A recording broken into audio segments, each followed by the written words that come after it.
আসসালামু আলাইকুম। সবাইকে ঈদ মোবারক জানিয়ে শুরু করছি। ঈদের পরে আজকে আমাদের প্রথম অনুষ্ঠান। আমাদের মেডিকেল কলেজের ছাত্রছাত্রীদের পড়াশোনার সুবিধার্থে তাদের পড়াশোনার সংস্পর্শে রাখার উদ্দেশ্যে আয়োজিত আমার এই ডিসকাশন পর্বের আজকে চতুর্দশ পর্ব। আজকে আমি বায়োপসি বিষয়ে কথা বলবো এবং how to handle A surgical specimen. Irrespective of the discipline, এই বিষয়টা সবার জন্যই ইম্পর্টেন্ট। আমাদের স্টুডেন্টরা হয়তো মনে করতে পারেন যে এটা তো হয়তো পরীক্ষার সাথে সংশ্লিষ্ট না বা সংস্পর্শ তেমন হয়তো বিষয় নয়, but to be honest this topic is so important in our day to day practice, so everybody should know at least something about it. So সেই জন্য আমি বিষয়টা চয়েস করেছি এবং এমন কোনো পরীক্ষা নাই বা এমন কোনো ডিসিপ্লিন নাই যেখানে বায়োপসি নিয়ে প্রশ্ন করা হয় না। এবং তার চেয়ে বেশি জরুরি হলো যে আমরা যখন প্র্যাকটিস করি বা আমার ইন্টার্নরা যখন আমাদের সাথে আসে তখন তাদেরকে স্পেসিমেনগুলো হ্যান্ডেল করতে হয়। সুতরাং আমি আমার ডিসকাশনের শুরুর দিকে বায়োপসি নিয়ে একটু আলোচনা করার চেষ্টা করব এবং শেষের 15 to 20 মিনিট আমি how to handle the surgical specimen এই বিষয়ে কথা বলবো। আপনারা যদি শুরু থেকে শেষ পর্যন্ত আমার সাথে থাকেন, আশা করি এই বিষয়ে একটা কমপ্লিট ধারণা পাবেন এবং সবার উপকারে আসবে, irrespective of the discipline. So আশা করি সবাই ভালো আছেন এবং ঈদ ভালোভাবেই করেছেন। আমি শুরুতে আমাদের চট্টগ্রাম মেডিকেল কলেজের যে অ্যাসোসিয়েট প্রফেসর আপনারা জানেন, শহীদুল ইসলাম বাবু ভাই, উনি orthopaedic surgeon, renowned orthopaedic surgeon. উনি খুবই অসুস্থ, আমাদের হসপিটালে চিকিৎসাধীন আছেন। আমি সবার কাছে রিকোয়েস্ট করবো সবাই ওনার জন্য দোয়া করবেন যেন সুস্থ হয়ে তাড়াতাড়ি আমাদের সাথে কাজে আবার যোগদান করতে পারবেন, এবং আমি আমার ডিসকাশনটা ওনাকে আজকে ডেডিকেট করছি। সুতরাং আমি আর কথা না বাড়িয়ে শুরু করছি। বায়োপসি নিয়ে একটা প্রবাদ আছে, আমি শুরুতে প্রবাদটা দিয়ে শুরু করতে চাই এবং সেটা হলো ইংলিশ একটা প্রবাদ, আমি এটা বাংলায় করে দেব। বলছে যে one cannot show this when it's not there and one cannot hide this when it's there. আমি আবার বলছি, one cannot show this when it's not there and one cannot hide this when it's there. অর্থাৎ একটা স্লাইডের মধ্যে যদি একটা জিনিস থাকে সেটা কেউ লুকাতে পারবে না, আর যদি সেটা না থাকে তাহলে সেটা কেউ দেখাতে পারবে না। তো এটা হলো যে বায়োপসি নিয়ে একটা প্রবাদ, এবং এই কথা থেকে আমরা বুঝতে পারতেছি যে biopsy is a very authentic investigation, এবং বলা হয়ে থাকে যে biopsy is the final court of appeal, এবং সেটা আসলে সত্য। আমরা যখন কোনো ইনভেস্টিগেশন, কোনো ইমেজিং, কোনো ক্লিনিক্যাল সিনারিওতে মিলাতে পারছি না, then ultimate court is the biopsy. সুতরাং ইজ সো ইম্পর্টেন্ট। এখন আমরা নাম থেকে বুঝতে পারতেছি যে বায়োপসি, বায়ো শব্দের অর্থ হলো যে life, and opsis means to visualize something, অর্থাৎ দেখা। সো বায়োপসি মানে লিভিং টিস্যু বা লিভিং বডি থেকে কিছু নিয়ে কিছু দেখা, সেটাই হলো বায়োপসি। এবং এটা নিয়ে অনেক লম্বা হিস্ট্রি আছে, আমি সেগুলো বলবো না। তবে প্রথম দিকে যে স্যার মার্সেলো মেলফিজি নামে একজন ভদ্রলোক যে মাইক্রোস্কোপিক টিস্যু এক্সামিনেশন উনি প্রথম দেখেছিলেন, এবং একজন ফ্রেঞ্চ ডার্মাটোলজিস্ট আর্নেস্ট ব্রেসনিয়ার বলে ওনার নাম, উনি প্রথম বায়োপসি টার্মিনোলজিটা ইন্ট্রোডিউস করেছেন মেডিকেল সায়েন্সে।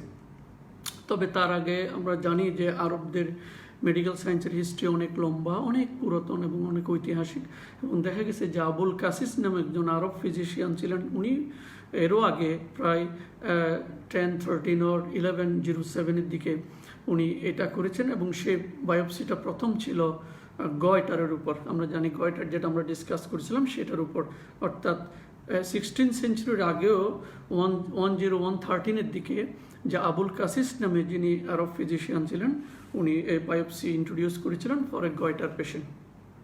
এখন শুরুতে আমরা একটা রোগীর বায়োপসির উপর ঝাঁপিয়ে পড়লে হবে না। বায়োপসি করার আগে আমাদের আরও কিছু করণীয় আছে, প্রি রিকুইজিট আছে, সেটা আমরা বেমালুম ভুলে যাই। যে আমরা যখন আমাদের প্যাথোলজিস্টের কাছে পাঠাই রিপোর্ট, যখন আমরা ভালো পাই না, হয়তো অনেক ধরনের মনে আমাদের কাছে সংশয় আছে, কিন্তু আমার যে কিছু দায়িত্ব আছে যে ক্লিনিশিয়ান, সেটা আমরা ভুলে যাই। সেটা আমি একটু আমাদের স্মরণ করিয়ে দিতে চাই। সেটা হলো যে আমরা যখন একটা স্পেসিমেন বায়োপসির জন্য নির্ধারণ করব বা নিব, তার আগে আমাদেরকে ডিটেলস জেনারেল হিস্ট্রিটা নিতে হবে of the patient and some particular specific history নিতে হবে। যেমন জেনারেল হিস্ট্রির মধ্যে যদি আমি মনে করি যে একটা ম্যালিগন্যান্ট কন্ডিশন, তাহলে এটা অ্যাপেটাইট লস হবে, সিগনিফিক্যান্ট ওয়েট লস হবে, আরও কত অ্যানিমিয়া থাকবে, কতগুলো যে constitutional symptom of the malignancy থাকে, সেটা আমাদেরকে হিস্ট্রিতে নোট রাখতে হবে। এবং সার্টেন পার্টিকুলার স্পেসিফিক ফিচার, যেমন একটা যদি ব্রেস্ট ক্যান্সার হয়, যেমন পিউডি অরেঞ্জ থাকতে পারে, নিপল ব্লাড স্টেন, নিপল ডিসচার্জ থাকতে পারে। সুতরাং these are the specific history. So যখন আমি একটা রোগের বায়োপসি নির্ধারণ করার বায়োপসি প্ল্যান করব, তখন আমাকে জেনারেল হিস্ট্রি এবং particular specific history related to the disease সেটা আমাদেরকে নিতে। আমি একটু কুইকলি বলবো যেন আমরা শেষ করতে পারি। আচ্ছা, আমরা প্রপারলি রুগীটাকে এক্সামিন করব। এই কারণে করবো, শুধু করবো মানে এই নোটগুলো আমাকে আমার প্যাথোলজিস্ট ভাইকে সাপ্লাই করতে হবে, আমার রিকুইজিশনের মধ্যে লিখতে হবে। এটা আমি পরে আরও ডিটেলস বলবো। কারণ যিনি বায়োপসিটা করবেন, যিনি মাইক্রোস্কোপে দেখবেন, উনি তো রুগীটা দেখেন নাই, ম্যাক্সিমাম কিন্তু উনি দেখেন না, আমরাই রুগীটা দেখি। সুতরাং রুগী সম্পর্কে আমি যত বেশি ইনফরমেশন ওনাকে দিতে পারবো, তত আমার ডায়াগনোসিসটা প্রপার হবে, ওনার জন্য কাজটা ইজি হবে। সুতরাং যে ডিটেল জেনারেল হিস্ট্রি আমরা নিব, পার্টিকুলার কিছু স্পেসিফিক হিস্ট্রি নেব। অবশ্যই এক্সামিনেশন ফাইন্ডিংসটা আমি বলে দেবো, এটা কি ইনফ্লামেটরি কন্ডিশন, রোবর কেলর ডলর টিউমার ফাংশনাল সেটা আছে নাকি ম্যালিগন্যান্ট কন্ডিশন, অর্থাৎ হার্ট ফিক্সড এগুলো আছে, লিম্ফ নোড আছে কিনা। সুতরাং আমি যদি এই ক্লিনিক্যাল এক্সামিনেশনের ফাইন্ডিংসগুলো অনেকে প্রোভাইড করি, তাহলে আমার রিপোর্টটা ভালো আসবে। Another important things, before planning for a biopsy of any type, you have to do the imaging. অর্থাৎ আমি যদি মনে করি যে আমি একটা ব্রেস্টের এফএনসি করবো, অথবা ট্রু কাট করবো, অথবা ইনসিশন বায়োপসি করবো, তাহলে তার আগে আমাকে ইমেজিংটা করে নিতে হবে। সেটা আলট্রাসোনোগ্রাফি হতে পারে, ম্যামোগ্রাফি হতে পারে, যেটা আমি করি না কেন। তাহলে কোনো একটা টিস্যু থেকে আমি বায়োপসি প্ল্যান করার আগে আমাকে ইমেজিংটা করে ফেলতে হবে। কেন করতে হবে? আমি যদি ইনসিশন, ট্রু কাট বা এফএনসি করে ফেলি, তাহলে some source of tissue injury will be there, some source of bleeding will be there, haemorrhage বা হেমাটোমা বা একাইমোসিস এগুলো হতে পারে, এবং টিস্যু আর্কিটেকচার কিছুটা লস্ট হবে। সুতরাং আমি যদি ইমেজিংটাকে করে ফেলি, তাহলে আমি অরিজিনাল যে টিস্যু প্যাটার্ন, আইদার নর্মাল আর প্যাথোলজিক্যাল, সেটা আমার ইমেজিংয়ে বুঝতে হবে বিফোর বায়োপসি। সুতরাং যে কোনো জায়গায় বায়োপসি করার আগে ইন এনি ফর্ম আমাদেরকে আগে ইমেজিংটা করে রাখতে হবে, যদি আমাদের প্রয়োজন মনে করি। আরেকটি ইম্পর্টেন্ট জিনিস যে ল্যাবরেটরি টেস্ট, যেমন আমরা যদি মনে করি যে ওভারিয়ান টিউমার, তাহলে CA-125 আমরা টিউমার মার্কার যেটা করি, অথবা CA কোলন আমরা CA করি, অথবা আমরা যদি মনে করি যে প্যানক্রিয়াস হেডের বায়োপসি করবো, FNSA করবো, তাহলে আমাদের CA-19-9, অথবা প্রোস্টেট বায়োপসি করবো, অথবা PSA। তাহলে যে কোনো জায়গার বায়োপসি করার আগে ও রিলেটেড যে ল্যাব টেস্টগুলো আছে, পার্টিকুলারলি দ্য টিউমার মার্কার, সেটা আমাদেরকে করে রাখতে হবে। কেন করতে হবে? যেন আমি এই ক্লুগুলো আমার প্যাথোলজিস্ট ভাইকে দিতে পারি, so that he can correlate ও she can correlate and you can get a better result. তাহলে এই জিনিসগুলো আমাদের মনে রাখতে হবে। তাহলে বায়োপসি করার আগে detail history, specific history, clinical examination, imaging and the laboratory test আমাদের করে ফেলতে হবে। Then all the information should be provided to the pathologist. Now শুরুতে আমরা একটু ডেফিনিশনটা বলি যে হোয়াট ইজ বায়োপসি। আমি আশা করবো সবাই মন দিয়ে শুনবেন, এবং যদি আমরা যখন পরে যখন এটি ইউটিউবে আপলোড করব, তখন পজ দিয়ে হয়তো আপনারা লিখতে পারেন। আমি তারপর আস্তে করে বলবো, স্লোলি বলবো যে বায়োপসিটা, যে obtaining of an adequate representative of tissue from living body which contains both normal tissue as well as grossly pathological tissue for microscopic examination. আমি আবার বলছি, obtaining মানে নেওয়া। তাহলে obtaining of an adequate representative of tissue from living body which contains both normal tissue as well as grossly pathological tissue for microscopic examination. আপনারা যদি খেয়াল করেন, এই ডেফিনিশনের মধ্যে আমি অনেকগুলো অ্যাডজেক্টিভ লাগিয়েছি। তাহলে obtaining মানে নেওয়া টিস্যুটা নেওয়া। অ্যাডিকুয়েট, যে টিস্যু যেটা আমি নিব সেটা অ্যাডিকুয়েট হতে হবে। যেমন আমরা যেমন এন্ডোস্কোপিক, ব্রঙ্কোস্কোপিক বায়োপসিটি নিই, টিস্যুটা অনেক সময় সাফিসিয়েন্ট হয় না, এবং রিপোর্ট আসে যে টিস্যু ইজ নট সাফিসিয়েন্ট। সুতরাং আমি যখন টিস্যুটা নিব বায়োপসির জন্য, that should be adequate enough, sufficient enough for the histopathological examination, number 1. Number 2, the tissue should be representative. যেখানে এক্সাক্ট প্যাথোলজি আছে আমি সেখান থেকে নেব। একটা টিউমার টিস্যু বা একটা আলসার টিস্যু সেন্টারে নেক্রোটিক হয়ে আসে, আমি ওখান থেকে টিস্যু নিয়ে দিলাম, বাস রিপোর্ট আসবে নেক্রোটিক টিস্যু ইজ সিন, তাহলে আমার কোনো কাজে আসবে না। তাহলে tissue must be adequate, tissue must be representative মানে যেখানে প্যাথোলজিটা আমি মাইক্রোস্কোপিক্যালি মনে করছি সেখান থেকে আমাকে নিতে হবে। অবশ্যই বায়োপসির জন্য টিস্যুটা লিভিং বডি থেকে নিতে হবে। আমরা যদি ডেড বডি থেকে এটা বায়োপসি হবে না, এটা অটোপসি বা necropsy whatever the other terminologies আর সেটা হবে, কিন্তু সেটা বায়োপসি হবে না। তো বায়ো মানি লাইফ, আমরা বলেছিলাম তো লিভিং টিস্যু হতে হবে। এবং বায়োপসি যেটা আমি নেব সেটা তো অবশ্যই প্যাথোলজিক্যাল টিস্যু থাকবে, বাট কিছু নর্মাল টিস্যু আমাদেরকেও নিতে হবে। কেন নর্মাল টিস্যু নিতে হবে?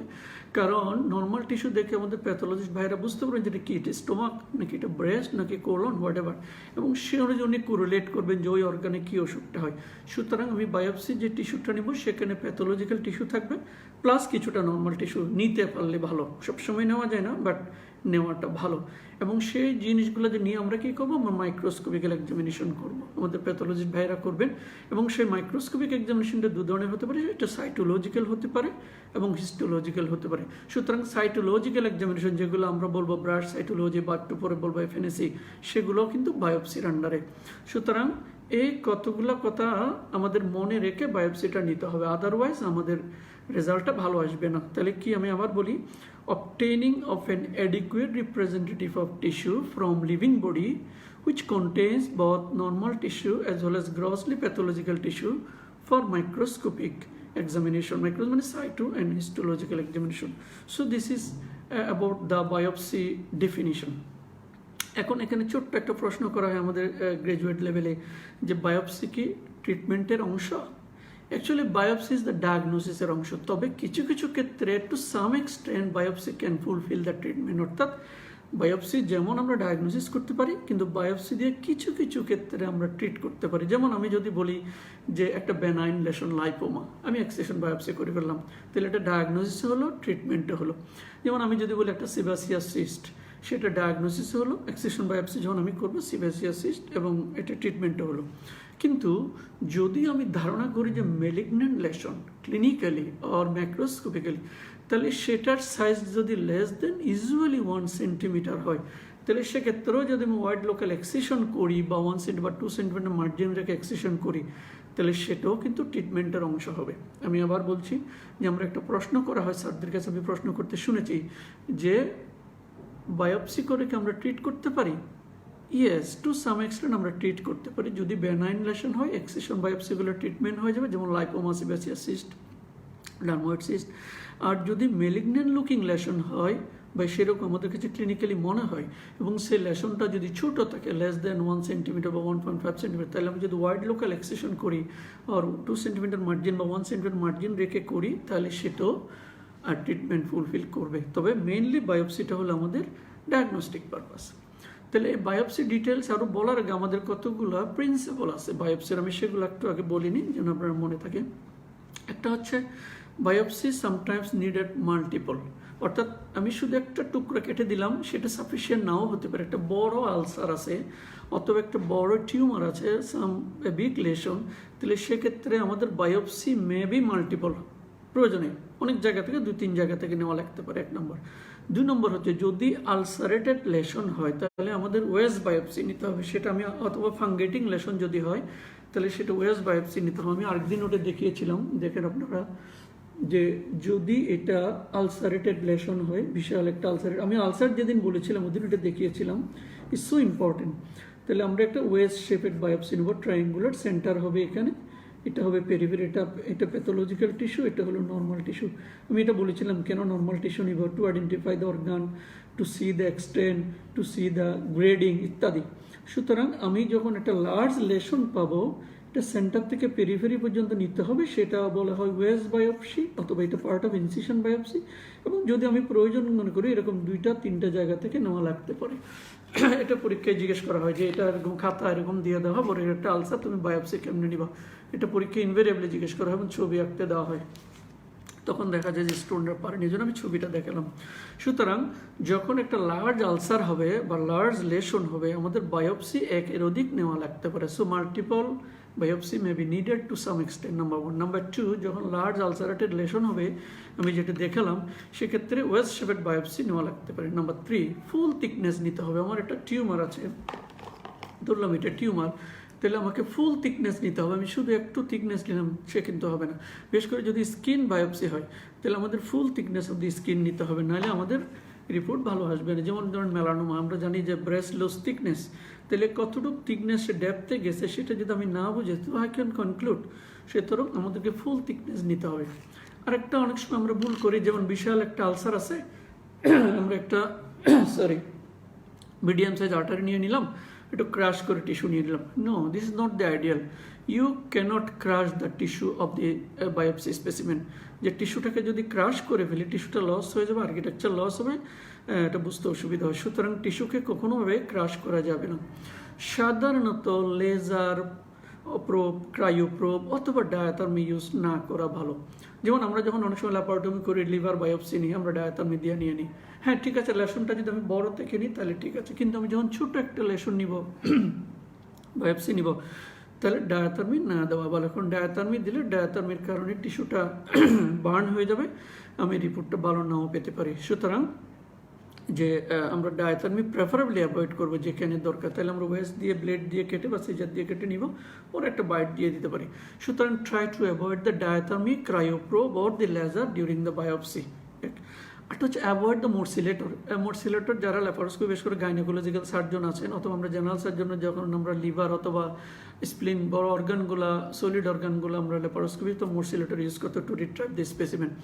সো মোরসিলেটর যারা দেখেছেন অথবা যারা মোরসিলেটর ইউজ করেন, তারা মোরসিলেটর ইউজ করার আগে স্পেসিমেনটা নিয়ে নেওয়া ভালো। সো মোরসিলেটেড স্পেসিমেন যদি আমি বায়োপসিতে পাঠাই, হয়তো রিপোর্ট ভালো নাও আসতে পারে, এটা একটু খেয়াল করতে হবে। এবং অবশ্যই টিস্যু ওরিয়েন্টেশন আমাকে ঠিক রাখতে হবে, superior, inferior, medial, lateral, under, superior.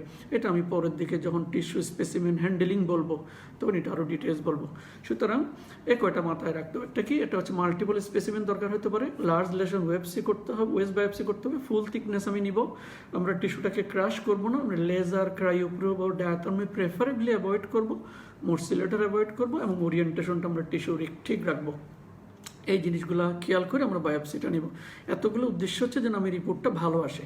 আচ্ছা, এটা হচ্ছে যে আমরা বায়োপসি কেন করি, কেন আমার এটা দরকার। এক নম্বর হচ্ছে যে যখন আমরা একটা ডায়াগনোসিস সম্পর্কে ডাউট থাকবে, কিছুই বুঝতেছি না, আমি যে আগে বলেছি যে আমি ক্লিনিক্যালি গ্যাস করতে পারতেছি না, আমার ইমেজিং বলছে না, আমি বায়োমেকানিক্যাল প্যারামিটার দিয়ে বুঝতেছি না, অথবা আমি টিউমার মার্কার করলাম কোনো ক্লু পাচ্ছি না, তখন আমরা করি বায়োপসি। ঠিক আছে, ডাউট লাগছে, এটা বায়োপসি করে ফেললাম, নাম্বার ওয়ান। নাম্বার টু, আমরা আদৌ ডিজিজ আছে কি না তার জন্য আমরা biopsy, whether the disease is present or absent, তাহলে সেই জন্য আমরা বায়োপসি করি। নাম্বার থ্রি, যদি ডিজিজ থেকে থাকে, পার্টিকুলারলি দ্য নিউপ্লাস্টিক লেশন, তাহলে আমরা ধরি যে বেনাইন না মেলিগনেন্ট, তার জন্য আমরা বায়োপসি করি।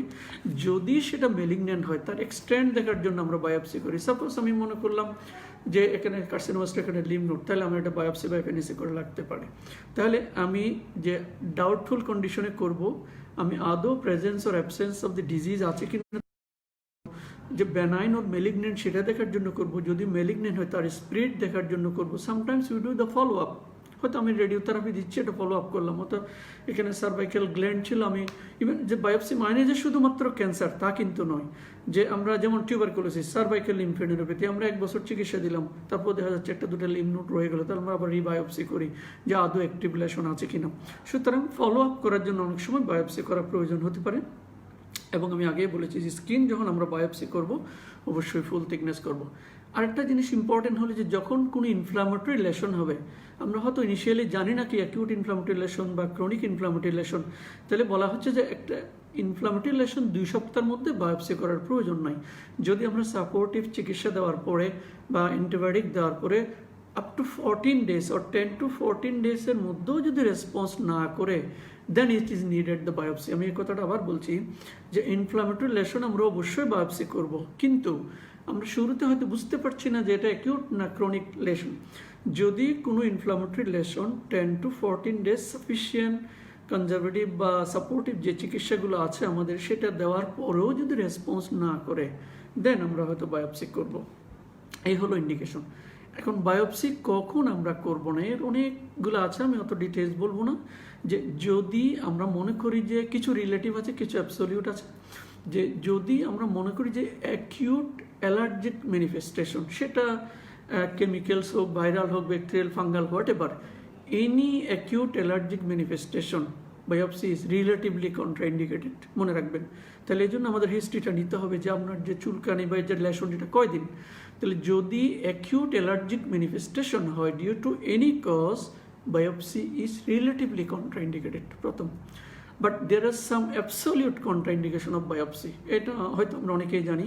এক নম্বর হচ্ছে যদি লেশন ইজ পালসেটাইল হয়, আমরা মনে করতে যাবো সেমানজিওমা, যদি এটা পালসেটাইল লেশন হয়, আর্টারিওভাস্কুলার আর্টারিওভেনাস ম্যালফরমেশন, যদি কোনো লেশন পালসেটাইল হয় শুরুতে এখানে বায়োপসি করা যাবে না। এর জন্য আদার ডেপথ অফ ইনভেস্টিগেশন আমাদের অনেকগুলো রয়ে গেছে, সেই দিকে আমরা যাচ্ছি না, সেটা আমাদেরকে করে নিতে হবে এক নম্বর। তাহলে পালসেটাইল লেশনের absolute contraindication is the biopsy.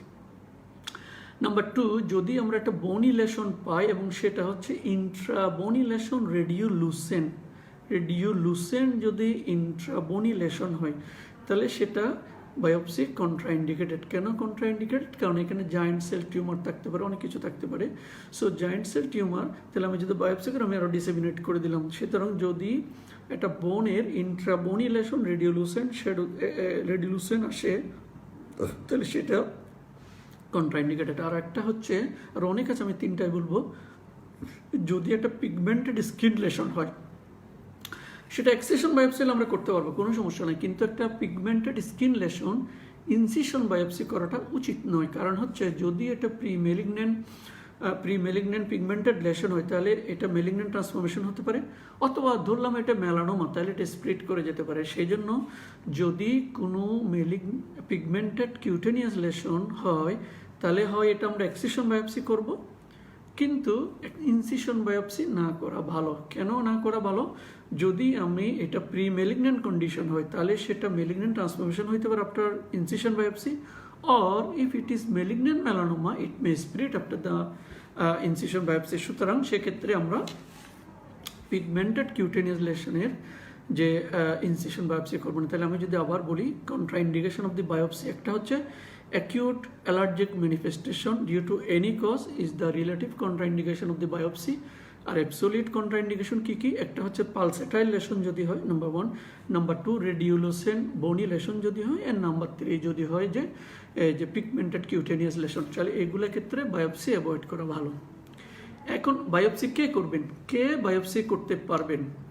যে প্রথম কথা হচ্ছে surgeon, any surgical specialist, neurosurgeon, orthosurgeon, general surgeon, hepatobiliary, whatever the discipline is, any surgeon who has the skill of that doing the biopsy can perform the biopsy. Number 1. Number 2, endoscopist, যারা colorectal surgeon colonoscopy, বা যারা thoracic surgeon bronchoscopic, or upper GI surgeon endoscopy, or the general surgeon even.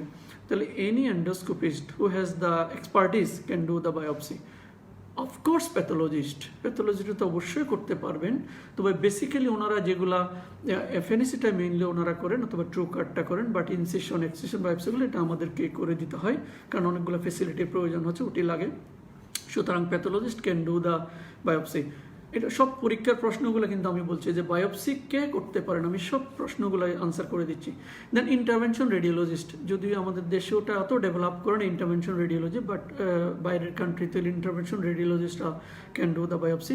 And of course the intervention cardiologist, তারাও biopsy করতে পারবেন। তাহলে biopsy কারা করবেন? Surgeon, endoscopist, pathologist, intervention cardiologist and intervention radiologist, everybody can do the biopsy. এখন what are the types of biopsy, এটা আমরা জানি অনেক ধরনের বায়োপসি আছে। আমি 2-4টা ইম্পর্টেন্ট নাম, সব হয়তো কতগুলো বলবো, বাট কয়েকটা নিয়ে আমি একটু ডিটেলস ডিসকাস করব যেগুলো আমাদের প্রেক্ষিতে প্রয়োজন। একটা হচ্ছে এক্সফোলিয়েটিভ সাইটোলজি, আমরা এটা সবাই শুনেছি, আমি বলেছিলাম যে cytology is also under the biopsy. তাহলে এটা শেভিং, যেমন একটা আলসারেটেড লেশনের শেভিং, অথবা আমরা স্ক্রেপিং বলি, যেটা কিউরেট বলি আমরা অনেক সময়, তাহলে এটা এক্সফোলিয়েটিভ সাইটোলজি করে বায়োপসি করা যেতে পারে, নাম্বার 1। নাম্বার 2 হচ্ছে ব্রাশ সাইটোলজি। আমরা জানি যে আমরা ইআরসিপি করে আমরা সিবিডি থেকে ব্রাশ সাইটোলজি করতে পারি, যে কোনো গ্যাস্ট্রোইন্টেরিয়াস থেকে আমরা করতে পারি, আমরা ব্রঙ্কিয়াল ব্রাশ সাইটোলজি করতে পারি। সুতরাং আমরা exfoliative cytology either by shaving or scraping, এটা একটা। ব্রাশ সাইটোলজি, এটা আমরা করতে পারি যেমন সিবিডি, ইন্টেস্টাইন এবং ব্রঙ্কিয়াল ট্রি আর ট্রাকিয়া। নাম্বার 3 হচ্ছে ফাইন নিডল অ্যাসপিরেশন সাইটোলজি, সেটা আমরা ডিটেলস বলবো। ট্রু কাট বায়োপসি সেটাও আমরা ডিটেলস বলবো, এডেড বায়োপসি আমরা ডিটেলস বলবো, পাঁচ বায়োপসি হয়তো আমরা এটা খুব একটা এখন প্রচলন নাই, 5 ফোরসেপ ছিল এক সময়, ওটা দিয়ে করা হয়। দেন ইনসিশন বায়োপসি আমরা ডিটেলস বলবো, এক্সিশন বায়োপসি আমরা বলবো, ফ্রোজেন সেকশন আমরা ডিটেলস বলবো। So 5 biopsy, incision biopsy, excision biopsy and frozen section biopsy, চারটাকে একসাথে সার্জিক্যাল বায়োপসি বলে। আমি আবার বলছি, অনেক সময় হয়তো জিজ্ঞেস করবে সার্জিক্যাল বায়োপসি কি, তাহলে 5 biopsy, incision biopsy, excision biopsy and the frozen section, all this included under the heading of surgical biopsy. এছাড়া আরো কিছু বায়োপসি আছে, যেমন কোন বায়োপসি, কোন of tissue is cut from the organ, like যেমন ইউট্রাইন বায়োপসি, এটা নেওয়া যায়। এটা হচ্ছে সাকশন বায়োপসি, এটা অনেক সময় পোস্ট গ্রাজুয়েশনে জিজ্ঞেস করে সাকশন বায়োপসি কোথায় করা হয়। আসলে রেকটাল মিউকোসা থেকে সাকশন সাকশন ডিভাইস আছে, সাকশন দিয়ে মিউকোসা এবং সাবমিউকোসা ব্যাড সাইড করা যায়, এটা হলো রেকটাল বায়োপসি, বাট এগুলো খুব একটা প্রয়োজন পড়ে না এখন, but for the theoretical discussion. এটা হচ্ছে লেজার প্রোব। লেজার বায়োপসি সাধারণত যারা ওরাল এন্ড ডেন্টাল সার্জন বা ফিশিওমেক্সিলারি সার্জন, তাদের ওরাল লেশন বা ডেন্টাল আশেপাশে লেশন যেগুলো আছে, সেখানে তারা যে ওয়েভ লেংথের লেজার প্রোবগুলা ইউজ করে, এগুলো সুইটেবল ফর দি বায়োপসি। এবং এটা লেজার বায়োপসির একটা সুবিধা হলো যে প্রপার হিমোস্টাসিস হয়ে যায়, ব্লিডিং হয় না এবং সেকেন্ডারি কোনো স্টিচ বা কোনো সেলাই দিতে হয় না, সেজন্য লেজার বায়োপসি সুবিধা। আরটা হচ্ছে লিকুইড বায়োপসি। আমি দু একটা কথা এগুলো পোস্ট গ্রাজুয়েশনের জন্য বলছি। লিকুইড বায়োপসি এটা লেটেস্ট না, অনেক আগে থেকে আছে। যেমন আমরা যদি একটা সার্কুলেটিং ব্লাডের মধ্যে সার্কুলেটিং ক্যান্সার সেল পাই, that is a liquid biopsy. Or circulating ব্লাডের মধ্যে একটা circulating piece of DNA from the tumour cell, তাহলে সেটা একটা লিকুইড বায়োপসি। তাহলে লিকুইড বায়োপসি যারা পোস্ট গ্রাজুয়েশন আছেন তারা ডিটেলস পড়ে নেবেন। Even blood is a sample of biopsy. সুতরাং ব্লাড দিয়ে আমরা বায়োপসি করতে পারি, কি দেখতে পারি ওখানে আমরা সার্কুলেটিং কোনো ম্যালিগন্যান্ট সেল আছে কিনা, অথবা সার্কুলেটিং পিস অফ ডিএনএ আছে কিনা সেটা আমরা দেখতে পারি। এখন এই যে এতগুলো নাম আমরা বললাম, আমি নামগুলো একটু আবার বলি আপনাদেরকে। Exfoliative cytology, brush cytology, fine needle aspiration cytology, true cut biopsy, aided biopsy আমরা ডিটেলস বলবো, 5 biopsy, incision biopsy, excision biopsy, frozen section biopsy, cone biopsy, suction biopsy, laser biopsy and the liquid biopsy. এই যে এতগুলো নাম বললাম, সব জায়গায় apply করা যাবে না। The clinician is the best judge. আপনি হলেন বেস্ট জাজ, কোন মেথডটা কোন জায়গায় আপনার জন্য সুইটেবল সেটা আপনাকে অ্যাপ্লাই করতে হবে। এবং এটা অবশ্যই মনে রাখতে হবে যে এতগুলো নাম বললাম, সব জায়গায় সবটা করা যাবে না। আপনি সিদ্ধান্ত নেবেন কোনটা কোথায় কোনটা সুইটেবল হবে, সেজন্য নলেজ লাগবে।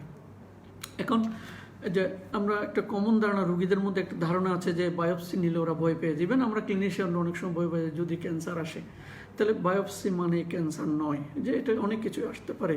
তাহলে এটা হলো একটা হচ্ছে যে বায়োপসি এখন not limited to the morphology and cytology. আমি একটু আগে বললাম যে লিকুইড বায়োপসি ডিএনএ আরএনএ পর্যন্ত ডিটেক্ট করা হচ্ছে টিস্যু থেকে। সুতরাং this biopsy is not limited to the cytology or morphology, it extend up to the DNA and RNA. তাহলে আমাদেরকে মনে রাখতে হবে যে অনেক সময় আমি একটা ব্রেস্ট কনফারেন্সে শুনেছি যে আমাদের দেশে বা শুধুমাত্র বায়োপসি করে যদি আমি ডায়াগনোসিস করি যে 5% ইরর হচ্ছে, অর্থাৎ যে হয় আমরা ডায়াগনোসিস ব্রেস্ট ক্যান্সার না, আমি বলছি ব্রেস্ট ক্যান্সার, আবার ব্রেস্ট ক্যান্সার আছে বলছি ব্রেস্ট ক্যান্সার নাই, শুধু যদি বায়োপসি করে আমরা প্রোগ্রেস করে কিন্তু আমি যদি আরও মলিকুলার স্টাডিগুলো করি, রিসেপ্টর স্টাডি করি, ইমিউনোহিস্টোকেমিস্ট্রি করি, সাইটোকাইন করি, তাহলে দেখা যাবে ওই 5% আরও কমে আসছে। তো সেই জন্য আমি বলছি biopsy is such a topic is rapidly advancing day by day. তো সুতরাং biopsy is not limited to the cytology or morphology, but extend up to the DNA and RNA even. সেটা আমাদের মনে রাখতে হবে। লিকুইড বায়োপসি আমি বলেছি একটু আগে যে লিকুইড বায়োপসি সম্পর্কে যারা পোস্ট গ্রাজুয়েশন আছেন তারা পড়ে নেবেন। এখন আমি যে স্পেসিমেন্ট আমার প্যাথোলজিস্ট ভাইকে পাঠালাম, উনি আমাকে কি বলতে পারেন বা কি রিপোর্ট আমাকে দিতে পারেন? উনি আমাকে বলতে পারেন যে লেশনটা নিওপ্লাস্টিক কিনা, ওকে, নাকি ইনফ্ল্যামেটরি নাকি আদার থিং, এটা আমাকে উনি বলবে। এবং যদি নিওপ্লাস্টিক হয় উনি আমাদেরকে বলবেন যেটাকে বেনাইন লেশন না মেলিগন্যান্ট লেশন, সেটা আমাদেরকে বলবেন। যদি মেলিগন্যান্ট লেশন হয় টাইপ বলবেন, সাব টাইপ বলবেন। যেমন উনি বলবেন যে এটা এডিনোকার্সিনোমা অথবা মিউসিনাস টাইপ অফ এডিনোকার্সিনোমা। মিউসিনাস মানে এটা সাব ক্লাসিফিকেশন, কার্সিনোমা মানে হচ্ছে যেটা একটা টাইপ। তাহলে এটা কি নিউপ্লাজম নাকি নন নিউপ্লাস্টিক লেশন, এটা উনি আমাদেরকে বলবেন। এটা সব পরীক্ষার প্রশ্নগুলো আমরা বলছি যে প্যাথোলজিস্ট আমাদেরকে কি বলবেন, কি রিপোর্ট আমাদেরকে দিবেন। যে উনি বলবেন যে এটা কি বেনাইন না মেলিগন্যান্ট, নিওপ্লাস্টিক কি নন নিওপ্লাস্টিক, যদি নিওপ্লাস্টিক হয় এটা কি বেনাইন না মেলিগন্যান্ট, যদি মেলিগন্যান্ট এটা টাইপটা কি, সাবটাইপটা কি, এই সমস্ত ইনফরমেশন উনি আমাদেরকে দিবেন। আর হচ্ছে হিস্টোলজিক্যাল গ্রেডিং। গ্রেডিং মানে আপনারা জানেন যে ডিগ্রি অফ ডিফারেন্সিয়েশন, অর্থাৎ সেলটা নর্মাল সেল মেলিগন্যান্ট সেলের যে ডিসপেরিটি আমরা জানি 25%, 50, 70, 100%। 100% যখন ডিসপেরিটি হয় তখন আমরা বলি অ্যানাপ্লাস্টিক কার্সিনোমা, একদম খারাপ প্রগনোসিস। তাহলে গ্রেডের আছে গ্রেড 1, 2, 3, 4 আপনারা, অথবা কোনো কোনো low grade, moderate grade, high grade এগুলো আছে আপনারা জানেন। তাহলে এই গ্রেডিংটা আমাদের প্যাথোলজিস্ট বলতে পারবেন, এটা আমরা সার্জনরা গ্রেডিং বলতে পারবো না। যে person who is looking the tissue under the microscope is the best জাজ to see the grading, but the surgeon we cannot tell. And a pathologist আরটা কি বলতে পারবেন, আমাদেরকে স্টেজিংটা বলতে পারবেন। এটা পরীক্ষায় জিজ্ঞেস করা হয় বিশেষ করে পোস্ট গ্রাজুয়েশনে, যে প্যাথোলজিস্ট কীভাবে স্টেজিং বলবেন। ডেফিনেটলি উনি স্টেজিং আমাদেরকে বলতে পারবেন। আমি ধরুন একটা টোটাল গ্যাস্ট্রেক্টমি স্পেসিমেন দিলাম, সাথে লিম নোড দিয়ে দিলাম, তাহলে লিম নোডে ক্যান্সার গেছে কি যায় নাই, তাহলে উনি আমাকে বলতে হবে। অথবা আমি ধরুন শুধু স্টোমাকটাই দিলাম, তাহলে এটাকে টি লেশনটা, এটা কি মিউকোসাতে আছে না সাব মিউকোসা না মাসর না সেরোসাতে গেছে, আমরা জানি টি লেশন, টি ফর টিউমার। তাহলে টি স্টেজটা অ্যাটলিস্ট আমাদেরকে উনি বলতে পারবেন, উনি আমাদেরকে এন স্টেজ বলতে পারবেন।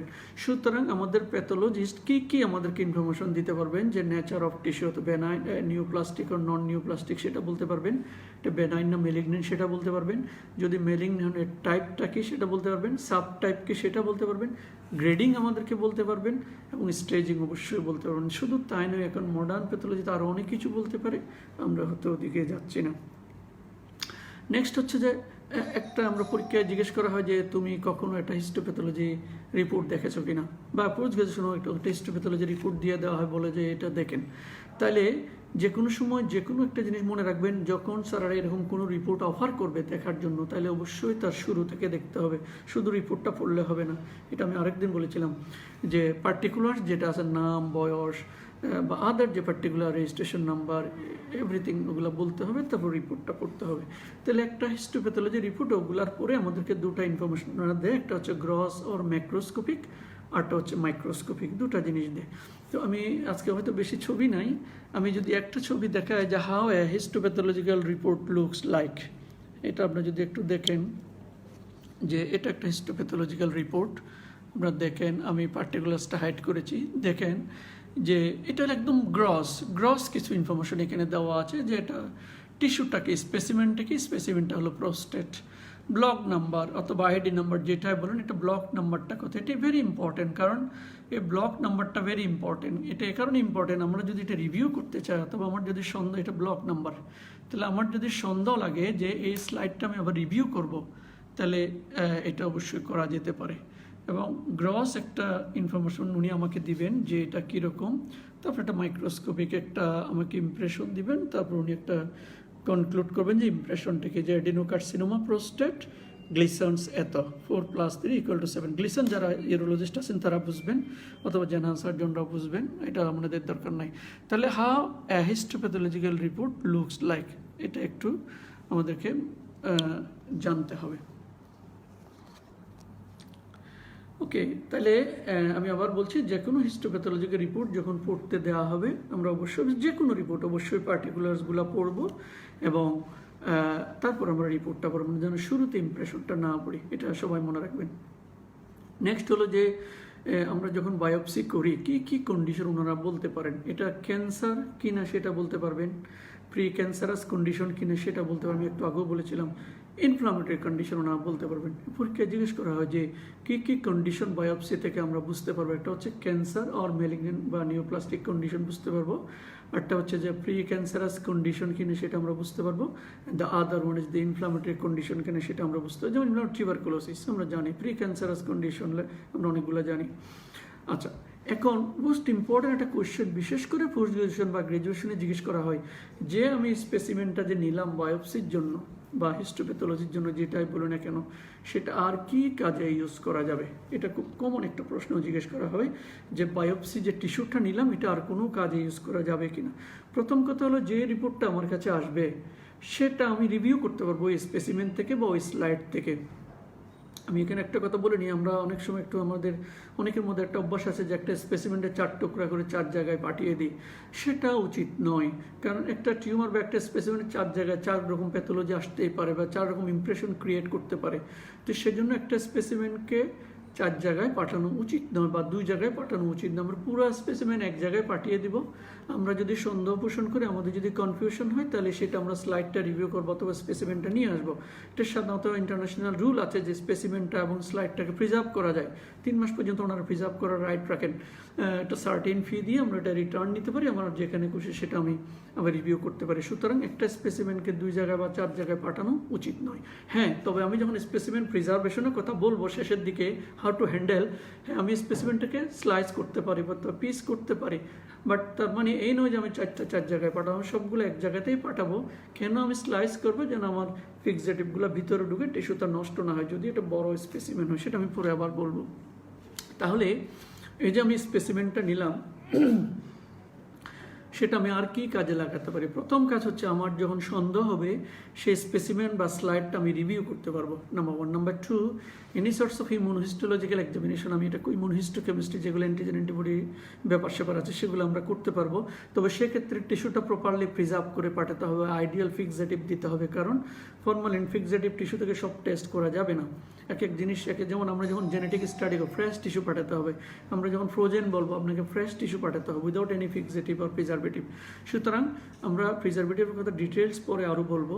তাহলে এই জিনিস থেকে আমি রিভিউ করতে পারি, ইমিউনোহিস্টোকেমিস্ট্রি করতে পারি, আমরা রিসেপ্টর স্টাডি করতে পারি, যেমন আমরা ব্রেস্ট স্পেসিমেন থেকে অহরহ করতেছি, এবং আরও কিছু কিছু অর্গান থেকে এখন রিসেপ্টর স্টাডি করা হচ্ছে, যেমন স্টমাক। তো ডিএনএ অ্যানালাইসিস করা যেতে পারে, আরএনএ অ্যানালাইসিস করতে পারে, জেনেটিক স্টাডি করা যেতে পারে, ইভেন কেমিক্যাল অ্যানালাইসিস করা যেতে পারে, আমরা ব্যাকটেরিওলজিক্যাল স্টাডি করতে পারি, এবং storaging freezing for the future purpose. So -80 ডিগ্রিতে করা যেতে পারে।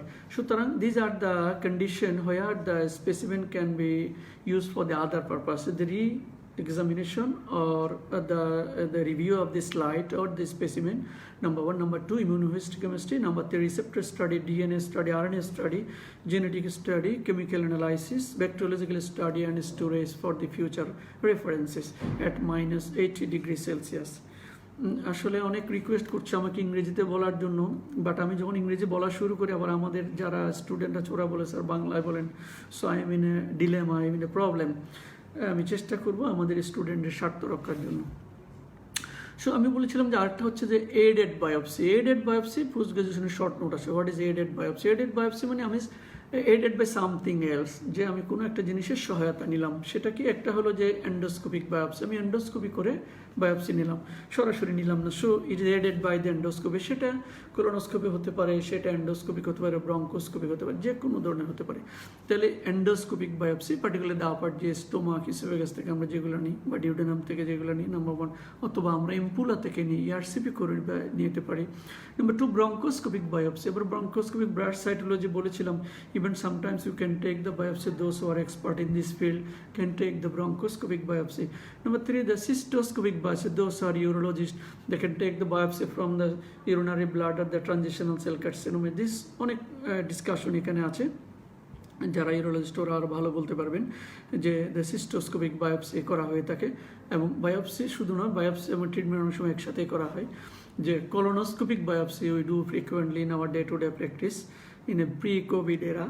Number 4 হচ্ছে laparoscopic biopsy. It is another development in the laparoscopic field, যে আমরা অনেক সময় একটা যত ধরনের ইনভেস্টিগেশন আর ইমেজিং আছে আমরা কনক্লুশন পাচ্ছি না, বা আমরা ল্যাপারোস্কোপিক একটা বায়োপসি না। আগের জমানায় যেটা করতো স্যাররা, যে ল্যাপারোস্কোপি যখন ছিল না বা ইমেজিং ছিল না, তখন ওরা সরাসরি ল্যাপারোটমি করে ফেলতো, বায়োপসি নিত বা দেখতো কী হয়েছে। বাট সেটা থেকে আমরা এখন উত্তরণ ঘটাতে পেরেছি by the invent of the modern imaging facilities and the laparoscopy. সুতরাং আমরা ল্যাপারোস্কোপি করে বায়োপসি নিতে পারি, সেটা এক্সিশন হয়, অনেক সময় ইনসিশন হতে পারে। Hysteroscopic biopsy, those who are the gynaecologist are doing frequently the hysteroscopic biopsy. Hysteroscopy means visualization of the interior of the uterus, not the uteroscopy but the hysteroscopy. Robotic biopsy নেওয়া যায়, যেমন prostate biopsy. We have seen the cases in US, England, Singapore, that they are doing the prostate biopsy with the robot through the perineal route, যে even ওখানে পেরিনিয়ামকে জালি করে ফেলে OLA, এত বেশি পরিমাণে প্রোস্টেট বায়োপসি টিস্যুনে। সুতরাং আমরা রোবোটিক হেল্প নিতে পারি এবং ইমেজ গাইডেড বায়োপসিটা আমরা যেমন আলট্রাসোনোগ্রাফি গাইডেড করতে পারি, এমআর গাইডেড, সিটি গাইডেড আমি দেখাবো একটু পরে। তাহলে these are the aided biopsy. আমি যদি আবার নামগুলো বলি, আমরা এন্ডোস্কোপিক করতে পারি, ব্রঙ্কোস্কোপিক বায়োপসি, আমরা কোলোনোস্কোপিক বায়োপসি, আমরা সিস্টোস্কোপিক বায়োপসি, আমরা laparoscopic biopsy, hysteroscopic biopsy, robotic and the image guided biopsy. Image means ultrasound guided or the CT guided or MR guided. আমি একটা ছবি দেখাই যে এটা এডেড বায়োপসি কিভাবে করা হয়, একটু দেখেন আপনারা। যে দেখেন এটা একটা ব্রেস্ট, এটা আলট্রাসোনোগ্রাফির একটা প্রোবটা এখানে বসানো হয়েছে এবং এটা ট্রুকাট নিডল আর কি। সুতরাং আমরা আলট্রাসোনো দিয়ে গাইড করে লেশনটাকে আইডেন্টিফাই করে আমরা বায়োপসিটা নিচ্ছি। সুতরাং এটা হলো একটা এডেড বায়োপসি। আরেকটা ছবি আমি দেখাই, দেখেন সিটি গাইডেড বায়োপসি। এটা একটা পালমোনারি লেশন, এখানে দেখতেই পাচ্ছেন এটা একটা নিডেল, সিটির এটা এক্সিয়াল সেকশন। তাহলে এখানে যে লেশনটা আছে এখান থেকে সিটি গাইডেড যে বায়োপসি করা হচ্ছে। সুতরাং aided biopsy has a tremendous development in the biopsy. বলা হচ্ছে যে আমি যদি ব্লাইন্ডলি ব্রেস্ট বায়োপসি করি তার চেয়ে আমি যদি এডেড করি অর্থাৎ আলট্রাসোনো গাইডেড বায়োপসি করি তাহলে এটা মোর অ্যাকসেপ্টেবল, 5% ফলস পজিটিভ বা ফলস নেগেটিভ কমিয়ে দিবে। কারণ আমি যদি আলট্রাসোনোগ্রামে গাইড করে করি তাহলে ডিরেক্ট লেশনটা দেখে আমি ওখান থেকে বায়োপসি নেব। আমি যখন ব্লাইন্ডলি করব, না দেখে নিব, নাও আসতে পারে টিস্যু। সুতরাং আমি যখন গাইডেড করব there is more accurate, more sensitive and specific. আরটা হচ্ছে যে যদি আমি একটু গাইডেড বায়োপসি করি, যেমন সাপোজ আমি আগে বলেছিলাম যে একদিন যখন থাইরয়েড বলেছিলাম যে থাইরয়েড সিস্টগুলো বা ডিজেনারেটিভ সিস্ট বা কলয়েড সিস্টগুলো অনেক টেন্স থাকে, টাইট ক্যাপসুলের মধ্যে থাকে এবং এগুলো ফার্ম টু হার্ড হয় অনেক সময়। সুতরাং আমি যখন ক্লিনিক্যালি দেখব মনে করব সলিড আসলে একটা সিস্টিক। সুতরাং আমি যদি আলট্রাসোনো গাইড করে করি তাহলে এটা একটা বড় সুবিধা হচ্ছে। সিস্টিক লেশন থেকে যখন আমরা এফএনএসি করব শুধু ফ্লুইডগুলো নিলে হবে না, এখানে স্পেসিমেন বা টিস্যু বা সেল নাও পেতে পারি। সুতরাং যখন কোনো সিস্টিক লেশন হবে, এটা একটা পরীক্ষায় জিজ্ঞেস করা যে সিস্টিক লেশন যদি হয় ওর ওয়াল থেকে বায়োপসিটা নিতে হবে, সেটা আমরা কেন সেলটা পাই। তো সেটা is another advantage of the guided biopsy. যে সুতরাং আমরা যদি গাইডেড বায়োপসি করি তাহলে একদম আমাদের যে লেশনটা আছে এটাকে টার্গেট করে করতে পারি এবং আমরা আমাদের যে সিস্টিক লেশন যদি হয় তাহলে এর ওয়াল থেকে নিতে পারি। সো এবং শুধু যদি গাইডেড বায়োপসি করি আমাদের ফলস নেগেটিভ যে আমাদের এফএনএসিতে কিছুটা যে 5% ইরর হয় সেগুলো অনেক সময় কমে আসবে।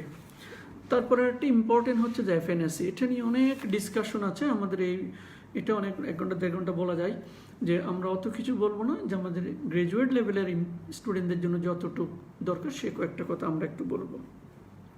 আমরা কমনলি এফএনএসি করি যেমন একটা ব্রেস্টের কমনলি করা হয়, গয়টার বা এনি সাবকিউটেনিয়াস বা কিউটেনিয়াস লেখন যেগুলো স্কিন সারফেস আছে সেগুলো থেকে আমরা করে থাকি। তবে ব্রেস্টের ক্ষেত্রে এখন FNAC is replaced by the trucut biopsy এবং এফএনএসি যদি করি আমরা ইমেজ গাইডেড করি তবে সেটা হচ্ছে এখন ট্রুকাট বায়োপসিটা, ট্রুকাট বায়োপসিটা এবং এমনও লিখেছে যে FNAC for the breast lesion is obsolete. তো আমরা অত কঠিন কথা বলছি না, তবে এফএনএসি করা যেতে পারে, যেহেতু আমরা গ্রাজুয়েট লেভেলের কথা বলছি। তবে যারা পোস্ট গ্রাজুয়েশনে তাদেরকে ট্রুকাটটা মনে রাখতে হবে যে ট্রুকাট বায়োপসি করলে আমাদের ডায়াগনোসটা আরও মোর অ্যাকুরেট হবে, কারণ এখন আমরা টিস্যু কিছুটা পাচ্ছি। এক দ্বিতীয় কথা হলো যে আমরা আল্ট্রাসাউন্ড গাইডেড করতে পারি, আমি একটু আগেও দেখালাম, এবং সিটি গাইডেডও করতে পারি। এফএনএসিতে অনেক প্রশ্ন করা হয় যে আমরা যে নিডেলটা ইউজ করি এটা সাইজ কত। নাম থেকেই বোঝা যাচ্ছে যে ফাইন, ফাইন মানে ন্যারো আর সরু চিকন। এটা সাধারণত 21 to 23 বা 25 যে নিডেল ইউজ করা হয়, বাট আমাদের প্যাথোলজিস্টরা 10 cc ডিপিএস দিয়ে করতে পারেন বা করে ফেলেন ইউজুয়ালি। তবে 20 cc DPS is the ideal one. এইটা একটা ইম্পর্টেন্ট জিনিস। আর একটা হচ্ছে যে অনেক সময় জিজ্ঞেস করা হয় যে এফএনএসিতে কোনো অ্যানেস্থেশিয়া লাগে কিনা। না, এফএনএসিতে কখনো অ্যানেস্থেশিয়া দেওয়া হয় না আর কি। এটা আমি অ্যাডভান্টেজ ডিসঅ্যাডভান্টেজ এগুলো বলছি না, আমি একটা ছবি দেখাবো, এটা আপনারা সবাই দেখেছেন, হয়তো হাসবেন যে এটা কি। আমি এই জন্যই দেখাচ্ছি যে আমরা একবার একটা স্টুডেন্টকে জিজ্ঞেস করেছিল স্যার যে ও বলছিল যে এফএনএসি করতে দেখছো কিনা, বলছে দেখছে, কী দিয়ে করে, তখন আর উত্তর নেই। তো সেটা যে একটা ডিপিএস দিয়ে করা যায় সেটার জন্য আমি ডিপিএস এর ছবিটা একটু দেখাচ্ছি। This is the DPS dispose. Okay জিজ্ঞেস করেছিল যে ঠিক আছে ডিপিএস দিয়ে করা হয়, যে ডিপিএস কি, ও ডিপিএস মানেই বলতে পারেনি, সেই জন্য আমি ছবিটা দেখাচ্ছি যে জুনিয়রদের জন্য ডিসপোজেবল সিরিঞ্জ না, এটা নিডল, এটা টেন্সিস একটা ডিসপোজেবল সিরিঞ্জ, এটা দিয়ে করা যায়। এবং এই যে নিডলটা এটা লেশনের মধ্যে ঢুকানোর পরে টু অ্যান্ড ফ্রো বিভিন্ন ডিরেকশনে ওনারা নেগেটিভ সাকশন দিয়েও, যারা প্যাথোলজির ভাইরা আছেন, প্যাথোলজিস্টরা আছেন, নিডলটা লেশনের মধ্যে ঢুকানোর পরে টু অ্যান্ড ফ্রো ওরা মুভমেন্ট করে অ্যাট দ্য ডিফারেন্ট ডিরেকশন, এবং এখানে একটা সাকশন দিয়ে রাখেন এবং কিছুটা টিস্যু নিডল ভরে এবং এখানে চলে আসে, ফলে এটা দিয়ে করা হয়। এবং করার পর ওনারা করেন কি, যে যখন সেল বা টিস্যু কিছুটা আসেন তখন ওরা এটাখান থেকে ডিটাচ করেন, নিডলটাকে ডিটাচ করে এখানে কিছু এয়ার ভরে নেন, এয়ার ভরার পরে আবার নিডলটা রাখান, এবং নিডলটা লাগানোর পরে এটা স্লাইডের মধ্যে ওনারা এরকম স্প্রিট করেন স্লাইড। তাহলে আমরা যেটা বলছিলাম যে এফএনএসিতে এটা ডিসপোজেবল সিরিজ দিয়ে করা হয়, এটা পরীক্ষায় জিজ্ঞেস করা হয়, এবং সেটা স্লাইডে আমি এটাই দেখাচ্ছিলাম, যেটা আপনাদেরকে দেখাচ্ছিলাম, সেটা আবার একটু দেখাচ্ছে, যে এটাই আমি দেখাচ্ছিলাম যে এই নিডলটাকে প্রথমে ডিসপোজ করে এখানে এয়ার ভর্তি করে নেয়, এয়ারটাকে এখানে স্লাইডে এটা সেল আসছে কি নাই সেটা এখানে দেখা যেতে পারে। সুতরাং that's how the FNAC can be done, এবং এটা খুবই ইজিলি করা যায়, যে কোনো জায়গায় করা যায়, পেরিফেরিতে করা যায়, ওটি লাগানো যে কোনো ফেসিলিটি জানবেন। আরটা হচ্ছে যে ব্রাশ সাইটোলজি, আমি একটুখানি বলেছিলাম যে ব্রাশ সাইটোলজি আমরা ইন্টেস্টাইন থেকে করতে পারি, ব্রঙ্কাস থেকে করতে পারি, সিবিডি থেকে করতে পারি, সেটা আমাদের ওতে খুব বেশি প্রয়োজন নাই। একটা জিনিস হচ্ছে যে ট্রু কাট, যেটা আমরা বলছিলাম যে fine needle aspiration cytology is replaced by the true cut biopsy. তাহলে এই যে ট্রু কাট বায়োপসিটা কি, এটা অনেক সময় ইভেন যে আমাদের যে অস্পি আছে, অস্পিতেও দিতে পারে যে ট্রু কাট নিডল। আমি সেই ছবিটা আপনাদেরকে একটু দেখাই, how the true cut needle is look like. এটা বিভিন্ন কোম্পানির বিভিন্ন রকম আছে, বিভিন্ন কোয়ালিটির আছে, বিভিন্ন দামের আছে, তাও কমনলি যে কয়েকটা ইউজ করা হয় সেটা একটু দেখেন। এটা হলো একটা ট্রু কাট বায়োপসি নিডল, এখানে একটা শীত আছে, ভিতরে নিডলটা আছে, এটা শীতটা বাইরে, নিডলটা ভিতরে। এটা আরেকটা মডেল দেখেন, এটা ইউএসএতে আমরা যেগুলো প্র্যাকটিস করেছিলাম, আমরা আমেরিকাতে এগুলো ব্যবহার করেছি।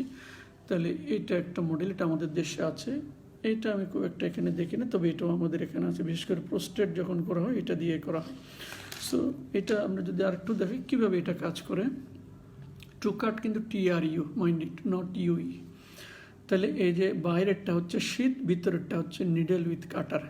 তাহলে এটা ক্লোজ অবস্থায় আছে। আমি ট্রু কাট নিডল বায়োপসিটা বলছি, যে এটা হলো একটা শীত, ভিতরেরটা হলো এটা কাটার উইথ নিডল। ওকে, তাহলে শীতটা বাইরে থাকবে, এটা নিডলটা কাটারটা ভিতরে থাকবে। আমরা এটাকে ওপেন করব, ওপেন করে এটা একটা লেশন এর মধ্যে ঢুকাবো, ঢুকানোর পরে নিডলটা এক্সপোজ করার পরে আমরা ঢুকালাম, আবার শীতটাকে পুশ করব আমরা, পুশ কর, প্রথমে নিডলটা পুশ করেছি, পুশ করে টিস্যুর মধ্যে ঢুকলো, এটা হলো কাটার, এই যে জায়গাটা দেখছেন কাঁচ কাটা এটা। তারপর আমি শীতটা পুশ করলাম, তখন এই টিস্যুটা এখানে আটকে গেল, কাটার যে জায়গাটা কাটে আমি এটাকে উইথড্র করলাম, এই যে লাল যেটা দেখতে পাচ্ছেন দিস ইজ দ্য টিস্যু। তাহলে it is more preferable than that of the যে আমাদের এফএনএসি। সেই জন্য যেহেতু এখানে টিস্যু আছে, টিস্যু চলে আসে ডিউরিং দ্য প্রসিডিউর, এই জন্য এখানে যে এফএনএসি চেয়ে ট্রু কাট বায়োপসিটা প্রেফারেবল। এন্ডোস্কোপিক বায়োপসি আমরা বলেছিলাম যে কোনো জিআই ট্র্যাক্টের যে কোনো জায়গা থেকে নেওয়া যেতে পারে, সেটা ইসোফেগাস হতে পারে, স্টোমাক অথবা ডিউডেনাম, ইভেন এম্পুলা থেকে আমরা নিতে পারি, ইয়ারওয়ে থেকে নেওয়া যেতে পারে, সাইনাস যে প্যারানাজাল সাইনাস আছে সাইনাস থেকে নেওয়া যেতে পারে, ইউরিনারি ব্লাডার থেকে নেওয়া যেতে পারে সিস্টোস্কোপি করে, এবং ইউট্রাস থেকে নেওয়া যেতে পারে বাই দ্য হিস্টেরোস্কোপি করে। সুতরাং these R all the features of the endoscopic biopsy. এটার একটা সুবিধা হলো যে এখানে কোনো সার্জারির প্রয়োজন হয় না, তবে অসুবিধা আছে কিছু। এন্ডোস্কোপিক বায়োপসির একটা বড় অসুবিধা হলো যে ব্লিডিং। সাধারণত বলা হয় যে যদি একটি ব্লিডিং টেন্ডেন্সি থাকে, ওর কোগুলেশন প্রোফাইলিং যদি কন্ট্রোল না থাকে তাহলে এটা না করা ভালো।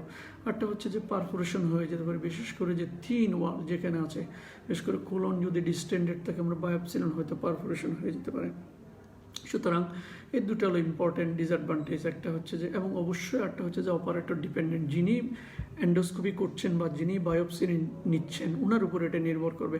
তাহলে এন্ডোস্কোপিক বায়োপসিগুলোর অ্যাডভান্টেজ হচ্ছে avoid the surgery, but disadvantage হলো ইট ইজ অপারেটর ডিপেন্ডেন্ট। আল্ট্রাসোনোগ্রাফির মতো, আল্ট্রাসোনোগ্রাফি যেমন কে করছে সেটা ইম্পর্টেন্ট, ঠিক কীভাবে এন্ডোস্কোপিটাও বা এন্ডোস্কোপিক বায়োপসিটাও কে করছে সেটা ইম্পর্টেন্ট। তাহলে এটা একটা অপারেটর ডিপেন্ডেন্ট এবং ব্লিডিং আর পারফোরেশনের ভয় থাকে এবং আরেকটা জিনিস হলো যে স্পেসিমেনটা খুব বড় নেওয়া যায় না, অনেক সময় স্পেসিমেন সাফিসিয়েন্ট হয় না বা রিপ্রেজেন্টেটিভ হয় না, সেটা একটু ডিসঅ্যাডভান্টেজ। এখন আমরা ইম্পর্টেন্ট কতগুলো বায়োপসির কথা বলবো, যেগুলো একটা নম্বর হলো যে ইনসিশন বায়োপসি। আমি বলছিলাম যে সার্জিক্যাল বায়োপসি, তাহলে ইনসিশন বায়োপসি একটা আমাদের সার্জিক্যাল বায়োপসির অংশ। আমি আবার একটু দুঃখ প্রকাশ করছি, আমাদের চট্টগ্রাম মেডিকেল কলেজে একটু পাওয়ার ফেলিউর হয়েছিল, যার জন্য আমার মাঝখানে ইন্টারাপশন হয়েছে। আশা করি আপনার আগের ভিডিওটার কন্টিনিউশন হিসেবে এটা দেখবেন। একটা হচ্ছে যে পার্ট অফ দি লেশন আমরা নিই, আমরা ইনসিশন বায়োপসি, আমি ছবিটা দেখাবো যে ইনসিশন বায়োপসিতে আমরা পুরো লেশনটা নিই না, আমরা যখন পার্ট অফ দি লেশন নিই, আমরা বলছিলাম যে দেখিয়েছিলাম যে একই ছবি, আবার এটা যদি লেশন হয়, এটা পুরোটা যদি লেশন হয়, আমরা পার্ট অফ দি লেশন নিয়েছি OS biopsy. So this is an incision biopsy এক নম্বর। 2 নম্বর, এটা আমরা ওপেন বায়োপসি নিতে পারি, ল্যাপারোস্কোপি করে আমরা নিতে পারি। আমরা ল্যাপারোস্কোপি হার্ট ফিক্সড একটা মাস পেলাম, লেশন পেলাম, বাট এই লিমনোডই মন্দকে রেক্টোপার্টিনাল লিমনোড অথবা মেসেন্টারিক লিমনোড হিউজ, আমরা হয়তো ইনসিশন বায়োপসি নিয়ে নিলাম। একটা হচ্ছে যে এটা সাধারণত আমরা শুরুতে করি না, আমরা যখন FNAC or other facilities or the TrueCut যখন ফেল করবে তখনই আমরা সাধারণত এটা নিয়ে থাকি। এবং এখানে সাধারণত কোনটা থেকে নেওয়া হয়, যদি টু বিগ লেশন হয় অথবা টু ফিক্স লেশন হয় তখন আমরা ইনসিশন বায়োপসি নিই, এবং অনেক সময় মাল্টিপল বায়োপসি লাগতে পারে। আমরা আগেও বলেছিলাম যদি লার্জ আলসার হয়, লার্জ লেশন হয়, তাহলে আমার এদের একের অধিক ইনসিশন বায়োপসি নেওয়া লাগতে পারে। তো আমি যদি যে ছবিটা দেখালাম, আমি যদি ইনসিশন বায়োপসির ছবিটা আপনাদেরকে আবার একটু দেখাই, এটাই হলো ইনসিশন বায়োপসি, অর্থাৎ এটা একটা লেশন, অ্যাবনর্মাল লেশন। আমি বলছিলাম যে ইনসিশন বায়োপসি ইলিপ্টিক্যাল আমরা নিতে পারি অথবা ওয়েজ নিতে পারি। দেখেন লেশনের সেন্টার থেকে পেরিফেরি পর্যন্ত নিলাম এবং নর্মাল টিস্যু নিলাম, দিস ইজ দ্য ইনসিশন। আর এটা হলো এক্সিশন বায়োপসি, এটা আমরা পরে একটু বলবো। আমরা ফুল থিকনেস নিলাম, পুরো লেশন নিলাম এবং লেশনের বাইরে আরও 1 সেন্টিমিটার বা 1.5 সেন্টিমিটার নিলাম। এটা কিন্তু তা করেনি, এটা একটা বিগ লেশন, এটা একটা স্মল লেশন। তাহলে that's how the incision and excision biopsy differ. আমরা লার্জ লেশন থেকে ইনসিশন নিব, স্মল লেশন থেকে এক্সিশন নিব। আমরা পার্ট অফ দ্য টিস্যু নেব, ফুল টিস্যু নিব। আমরা এখানে নর্মাল টিস্যু নিলাম, এখানেও নর্মাল টিস্যু নিলাম। সুতরাং যখন একটা লেশন অনেক বড় হবে তখন আমরা ইনসিশন বায়োপসি করব for the confirmation of the disease and to see the nature, and আমরা এক্সিশন বায়োপসি করতে পারি যদি স্মল লেশন হয়। তাহলে স্মল লেশন যদি আমরা সেটা এক্সিশন বায়োপসি করব। একটু আমি একটু ছবি দেখাই, এখানে কতগুলো কথা আছে যে আমরা সাধারণত squamous cell, basal cell, malignant melanoma, এগুলোতে অনেক সময় আমরা এক্সিশন বায়োপসি করে ফেলি with the reconstruction or the flap or the skin graft, এগুলো আমরা করি। তবে মনে রাখতে হবে যদি স্কোমাস সেল কার্সিনোমা হয় আমাদের 1 সেন্টিমিটার নিতে হবে, বেজাল হলে আমাদের 1.5 সেন্টিমিটার নিতে হবে, এবং যদি আরও মেলানোমা হয় তাহলে 2 সেন্টিমিটার পর্যন্ত স্কিন ক্যান্সার আমাদেরকে নিতে হবে। তাহলে সেটার একটু ছবি যদি আমি দেখাই, এই যে এটা একটা হলো এক্সিশন বায়োপসি, এটা একটা lesion, this is a lesion, আমরা এটা এক্সিশন বায়োপসি করে ফেলছি। হ্যাঁ, সুতরাং এটা হলো excision and biopsy. Excision biopsy করবো, আমি আগেই বলেছিলাম যে বেনাইন লেশন অথবা malignant looking lesion less than 1 centimetre, এটা আমরা এক্সিশন বায়োপসি করতে পারি। আরেকটা প্রশ্ন অনেক সময় পরীক্ষায় জিজ্ঞেস করা হয় যে তুমি ইনসিশন বা এক্সিশন বায়োপসি দেখছো কিনা। স্যার এরা সাধারণত স্টুডেন্টের প্র্যাকটিক্যাল জিনিসটা যাচাই করেন যে উনি ওয়ার্ডে আসছে কিনা, উঠিতে গিয়েছে কিনা, বায়োপসি দেখেছে কিনা। তাহলে পরীক্ষায় জিজ্ঞেস করা হয় যে একটা ইনসিশন বা এক্সিশন বায়োপসি করতে কী কী লাগে। আমরা জানি যে আমরা সিস্টারদেরকে বলি যে একটা কাটিং সেট দেন, কাটিং সেট দেন। তাহলে সেই জিনিসগুলো আমি দেখাচ্ছি, দেখেন একটা কাটিং সেটের মধ্যে এই হলো আমাদের বায়োপসি করতে কী কী লাগে। আমি সব নাম বললে সময় অনেকক্ষণ লাগবে, আপনারা দেখতেই পাচ্ছেন যে এই সমস্ত জিনিস একটা কাটিং সেটের অংশ, অথবা একটা জিনিস বায়োপসি করতে এই জিনিসগুলো লাগে, including the local anaesthetic, antiseptic, everything. So this is the requirement for a incision or excision biopsy. এখন আরেকটু আমরা ফ্রোজেন সেকশন সম্পর্কে বলি, আমাদের ইম্পর্টেন্ট জিনিস। সরি এগেইন অ্যানাদার ইন্টারাপশন, আমি চেষ্টা করবো শেষ করে ফেলতে। সো অ্যানাদার যে frozen section, frozen section is very very important now days, particularly in the breast surgery field. তাহলে আমরা টিস্যু যখন ফ্রেশ টিস্যু পাঠাই, আমরা ফ্রোজেনের জন্য ফ্রেশ টিস্যু, আমি ফ্রোজেন সেকশনটা ওভারভিউ দিই। অর্থাৎ এটা এমন এক ধরনের বায়োপসি বা যেটা আমরা ডিউরিং অপারেশন করি বা ডিউরিং প্রসিজিওর করি, আগে থেকে প্যাথোলজিস্টকে বলে রাখতে হয় যেন ওনারা জিনিসপত্র রেডি রাখেন এবং আমরা স্পেসিমেনটা ফ্রেশ পাঠাই, কোনো প্রিজারভেটিভ ফিক্সেটিভ ছাড়া। ইভেন নর্মাল স্যালুনে আমরা দিব না, আমরা ওনাদেরকে দিব, ওনারা 30 to 40 মিনিটের মধ্যে আমাদেরকে ওভার টেলিফোনে রিপোর্টটা দিয়ে দেবেন। এবং সেটার জন্য আগের দিন ওদেরকে প্রস্তুতি নিতে হয়, কেন যেন মেশিনগুলো রেডি রাখেন। তাহলে সেটা হচ্ছে আমরা ফ্রোজেন সেকশনের জন্য ফ্রেশ টিস্যু দেবো, নাম্বার 1। নাম্বার 2, এটা কখন করা হয়? During the surgical procedure. এবার এটা সুবিধা কি? সুবিধা হচ্ছে খুব রেপিডলি আমাকে 30 to 40 মিনিটের মধ্যে রিপোর্টটা দিয়ে দেবে। আমাকে বলে দিবে যে আমি ব্রেস্ট টিস্যুটা যে পাঠালাম এটাকে বেনাইন না মেলিগনেন্ট। যদি মেলিগনেন্ট হয় আপনি মার্জিনটা ক্লিয়ার আছে কিনা সেটা আমাকে বলে দিবেন, বা আমি যে একটা সেন্টিনেল নোট পাঠালাম সেটা মেলিগনেন্ট হলো কিনা সেটা আমাদেরকে বলে দিবে। সুতরাং ডিউরিং দ্য প্রসিজিওর এটা একটা খুব সুবিধা। একটা হচ্ছে যে আমাদের এই ফ্রোজেন সেকশনের কারণে আমাদের থেরাপিউটিক ডিসিশন নিতে খুবই সুবিধা হয়, যে আমি আর প্রোগ্রেস করব, সার্জারি এক্সটেন্ড করব কি করব না, সেটা একটা ইম্পর্টেন্ট। এবং সেই ফ্রোজেনে ওরা লিকুইড নাইট্রোজেনে টিস্যুটাকে ফ্রিজ করে, এবং এটা র্যাপিডলি সেকশন করে এবং এক্সামিন করে এবং রেজাল্ট আমাদেরকে ফোনে দিয়ে দেয়। আমি যখন প্রথম বাইরে যাই 2004 সিঙ্গাপুরে, আমি প্রথম ওটিতে যাই, সেদিন আমি প্রথম ফ্রোজেন সেকশনটা দেখি, হাউ ইট ইজ ডান। এটা ভেরি ইজি। ওটি কম্পাউন্ডের মধ্যে প্যাথোলজিস্ট আগে থেকে অ্যাপয়েন্টেড থাকে এবং সব ফেসিলিটি রেডি থাকে। বাট আমাদের এখানে যেহেতু ওরকম ফেসিলিটি না, আমাদেরকে আগে বলে রাখতে হয় এবং যেন ওরা রেডি রাখেন। এবং এটার সুবিধা অনেকগুলো কথাবার্তা আছে এখানে, আমাদের অত ডিটেলস যাবে। আর কতগুলি স্পেশাল বায়োপসি অর্গান আছে, এটা হচ্ছে বোন বায়োপসি। এটা নিয়ে আমরা একটা দুটো কথা বলবো। বোন মেরু biopsy, liver biopsy, prostate biopsy, kidney biopsy and the skin biopsy. এখন বোন বায়োপসি আমরা সাধারণত গাইডেড, এবং এটা সাধারণত আমাদের যারা অর্থোপেডিক সার্জন আছেন সেনারা করতে পারেন, এবং পার্টিকুলারলি লেশন থেকে। বোন মেরু বায়োপসি ইলিয়া ক্রেস্ট থেকে করা যেতে পারে, এবং এখানে আমাদের যেখানে যে স্টার্নাম আছে সেখান থেকে করা যেতে পারে। এবং আপনারা জানেন যে particularly the haematologist for the diagnosis of the leukaemia, all the other hematological disorder, the role of the bone marrow is so important. Lymphoma, leukemia. So then the particular sites are the sternum and the iliac crest. And the liver biopsy. Liver biopsy আমরা সাধারণত general সার্জনরা করতে পারেন বা hepatobiliary সার্জনরা করতে পারেন। এটা সাধারণত ultrasound guided করা যেতে পারে, অথবা আমরা 8 ইন্টারকোস্টাল স্পেস দিয়ে আমরা নিডেলটাকে ঢুকাই, এবং অবশ্যই এটা ইমেজ গাইডেড হলে ভালো হয়, সুতরাং স্পেসিমেনটা খুব ভালো আসে। প্রোস্টেট বায়োপসি নিয়ে আমাকে অনেক রিকোয়েস্ট করছে দু একটা কথা বলার জন্য, আমার কাছে ইনবক্সও করেছে যে প্রোস্টেট বায়োপসি নিয়ে বলার জন্য। প্রোস্টেট বায়োপসি নিয়ে দু একটা কথা হলো, কখন আমরা প্রোস্টেট বায়োপসি করব? যদি আমি পিআর করে দেখি যে সারফেসটা ইরেগুলার আর নোডিউলার, নাম্বার 1। নাম্বার 2, যদি আমি দেখি যে পিএসএ লেভেলটা অনেক বেশি। আর নাম্বার 3, আমি যদি আলট্রাসোনোগ্রাফি করে দেখি যে normal architecture of the prostate is lost, তাহলে কয়েকটা কন্ডিশনে প্রোস্টেট বায়োপসি করা লাগতে পারে। একটা হচ্ছে যদি পিএসএ রেস থাকে, architecture of the prostate is lost, and number 3 হচ্ছে যে নোডুলারিটি অন পিআর এক্সামিনেশন, তাইলে এটার প্রোস্টেট বায়োপসি ইন্ডিকেটেড। এখন প্রোস্টেট বায়োপসি করার আগে অবশ্যই রেকটাল প্রিপারেশন লাগবে, অ্যাটলিস্ট একটা এনামা দিতে হবে, রেকটামে কোনো স্টুল থাকতে পারবে না। আর একটা জিনিস হচ্ছে যে অবশ্যই প্রোফাইলেকটিক অ্যান্টিবায়োটিক দিতে হবে, এবং নো ব্লিডিং ডিসঅর্ডার, অর্থাৎ কোগুলেশন প্রোফাইলগুলো নর্মাল থাকতে হবে। আমি এবার বলছি what are the prerequisite before doing prostate biopsy. যে guard preparation, particularly the rectal preparation থাকতে হবে, কোনো কোগুলেশন প্রোফাইলের অ্যাবনর্মালিটি থাকতে পারবে না বা ব্লিডিং ডিসঅর্ডার থাকতে পারবে না, এবং প্রোফাইলেটিক অ্যান্টিবায়োটিক দিতে হবে। অবশ্যই ইউরোসেপসিস থাকতে পারবে না। অ্যাক্টিভ ইউরোসেপসিস যদি থাকে তাহলে প্রোস্টেট বায়োপসি করা উচিত নয়। এবং আমরা কীভাবে করতে পারি এটা? পার রেক্টালি করতে পারি, পেরিনিয়াল রুটে করতে পারি, পার রেক্টাল রুটে ব্লাইন্ডলি করতে পারি, এবং ট্রান্সরেক্টাল আল্ট্রাসোনোগ্রাফি গাইডেড করতে পারি। এবং মাল্টিপল বায়োপসি নেওয়া হয়, প্রোস্টেট থেকে মাল্টিপল বায়োপসি নেওয়া হয়, কারণ একটা দুটো বায়োপসি নিলাম অ্যাটিপিক্যাল সেল বলে, তখন আবার রিপিট করতে বলা হবে, পিআইএম বলে, তাহলে সেটা এরকম যদি আসে তাহলে আবার রিপিট করবেন।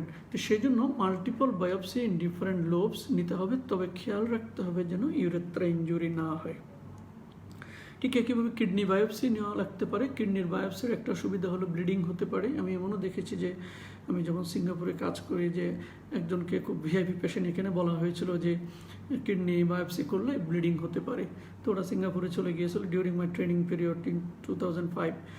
তখন আলটিমেটলি আনফর্চুনেটলি ওখানে যখন বায়োপসি করছে ব্লিডিং হয়েছিল, এবং ইট ওয়াজ এমন অবস্থা হয়েছিল যে নেফ্রেক্টমি করা লাগে, আলটিমেটলি ইট ওয়াজ ম্যানেজড।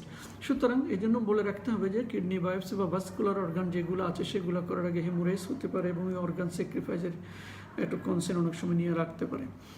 এখন আরেকটা কথা আছে ব্লাইন্ড বায়োপসি। আমি একটু কুইক করছি, যখন আমাদের এখানে একটু ইলেকট্রিসিটি ডিস্টার্ব করছে, বারবার ফেলিওর হচ্ছে। একটা আছে ব্লাইন্ড বায়োপসি। ব্লাইন্ড বায়োপসি মানে হলো যে আমি প্রাইমারি লেশনটা পাচ্ছি না বা নন প্রাইমারি লেশন, বাট একটা সেকেন্ডারি লেশন পেলাম, কিন্তু প্রাইমারি লেশনটা আমি খুঁজতে চাই। যেমন আমি এখানে অনেকগুলো লিভ নোড পেলাম, দেখলাম যে এখানে স্কোমাস সেল অথবা এডেনোকার্সিনোমা মেটাস্ট্যাটিক, কিন্তু প্রাইমারি সাইট আমি পাচ্ছি না। তখন আমরা কি ব্লাইন্ড বায়োপসি নেব। আমি জানি নেক গ্ল্যান্ডে কোন কোন জায়গা থেকে লেশনটা আছে, ফলে ওই সমস্ত জায়গায় এন্ডোস্কোপি করে ব্লাইন্ডলি বায়োপসি নেব। সেটা piriform fossa, larynx, oesophagus, lower end, stomach. সুতরাং আমি যদি মনে করি যে এখানকার লেশনটা জিআই ট্র্যাক বা রেসপিরেটরি কোনো একটা জায়গা থেকে আসতে পারে, তো ওই পার্টিকুলার সাইট থেকে আমি ব্লাইন্ডলি বায়োপসি নিব এবং দেখব যে কোনো প্যাথোলজি আমি পাই কিনা। এটা একটা হতে পারে, অথবা অনেক সময় সাব মিউকোসাল লেশন, আমি ওভারলাইং মিউকোসা থেকেও বায়োপসি নিই এক্সটেন্টটা দেখার জন্য। So this is the blind biopsy. দু ক্ষেত্রে করা লাগতে পারে। একটা হচ্ছে সাব মিউকোসাল লেশন, আমি ওভারলাইং মিউকোসা থেকে ব্লাইন্ডলি বায়োপসি নিতে পারি এক্সটেন্ট দেখার জন্য, সুতরাং আমি একটা নির্ধারণ করতে পারবো। আরটা হচ্ছে যে আমি এখানে লিম্ফ নোড পেলাম, আমি জানি না প্রাইমারি সাইট কোথায়, ফলে প্রাইমারি সাইট খুঁজতে গিয়ে আমি কোথাও লেশন পাচ্ছি না। তারপর ব্লাইন্ডলি যে সমস্ত জায়গা থেকে এখানে লেশন আসতে পারে নিলাম। This is called the blind biopsy. এটা পোস্ট গ্রাজুয়েশনের জন্য দরকার।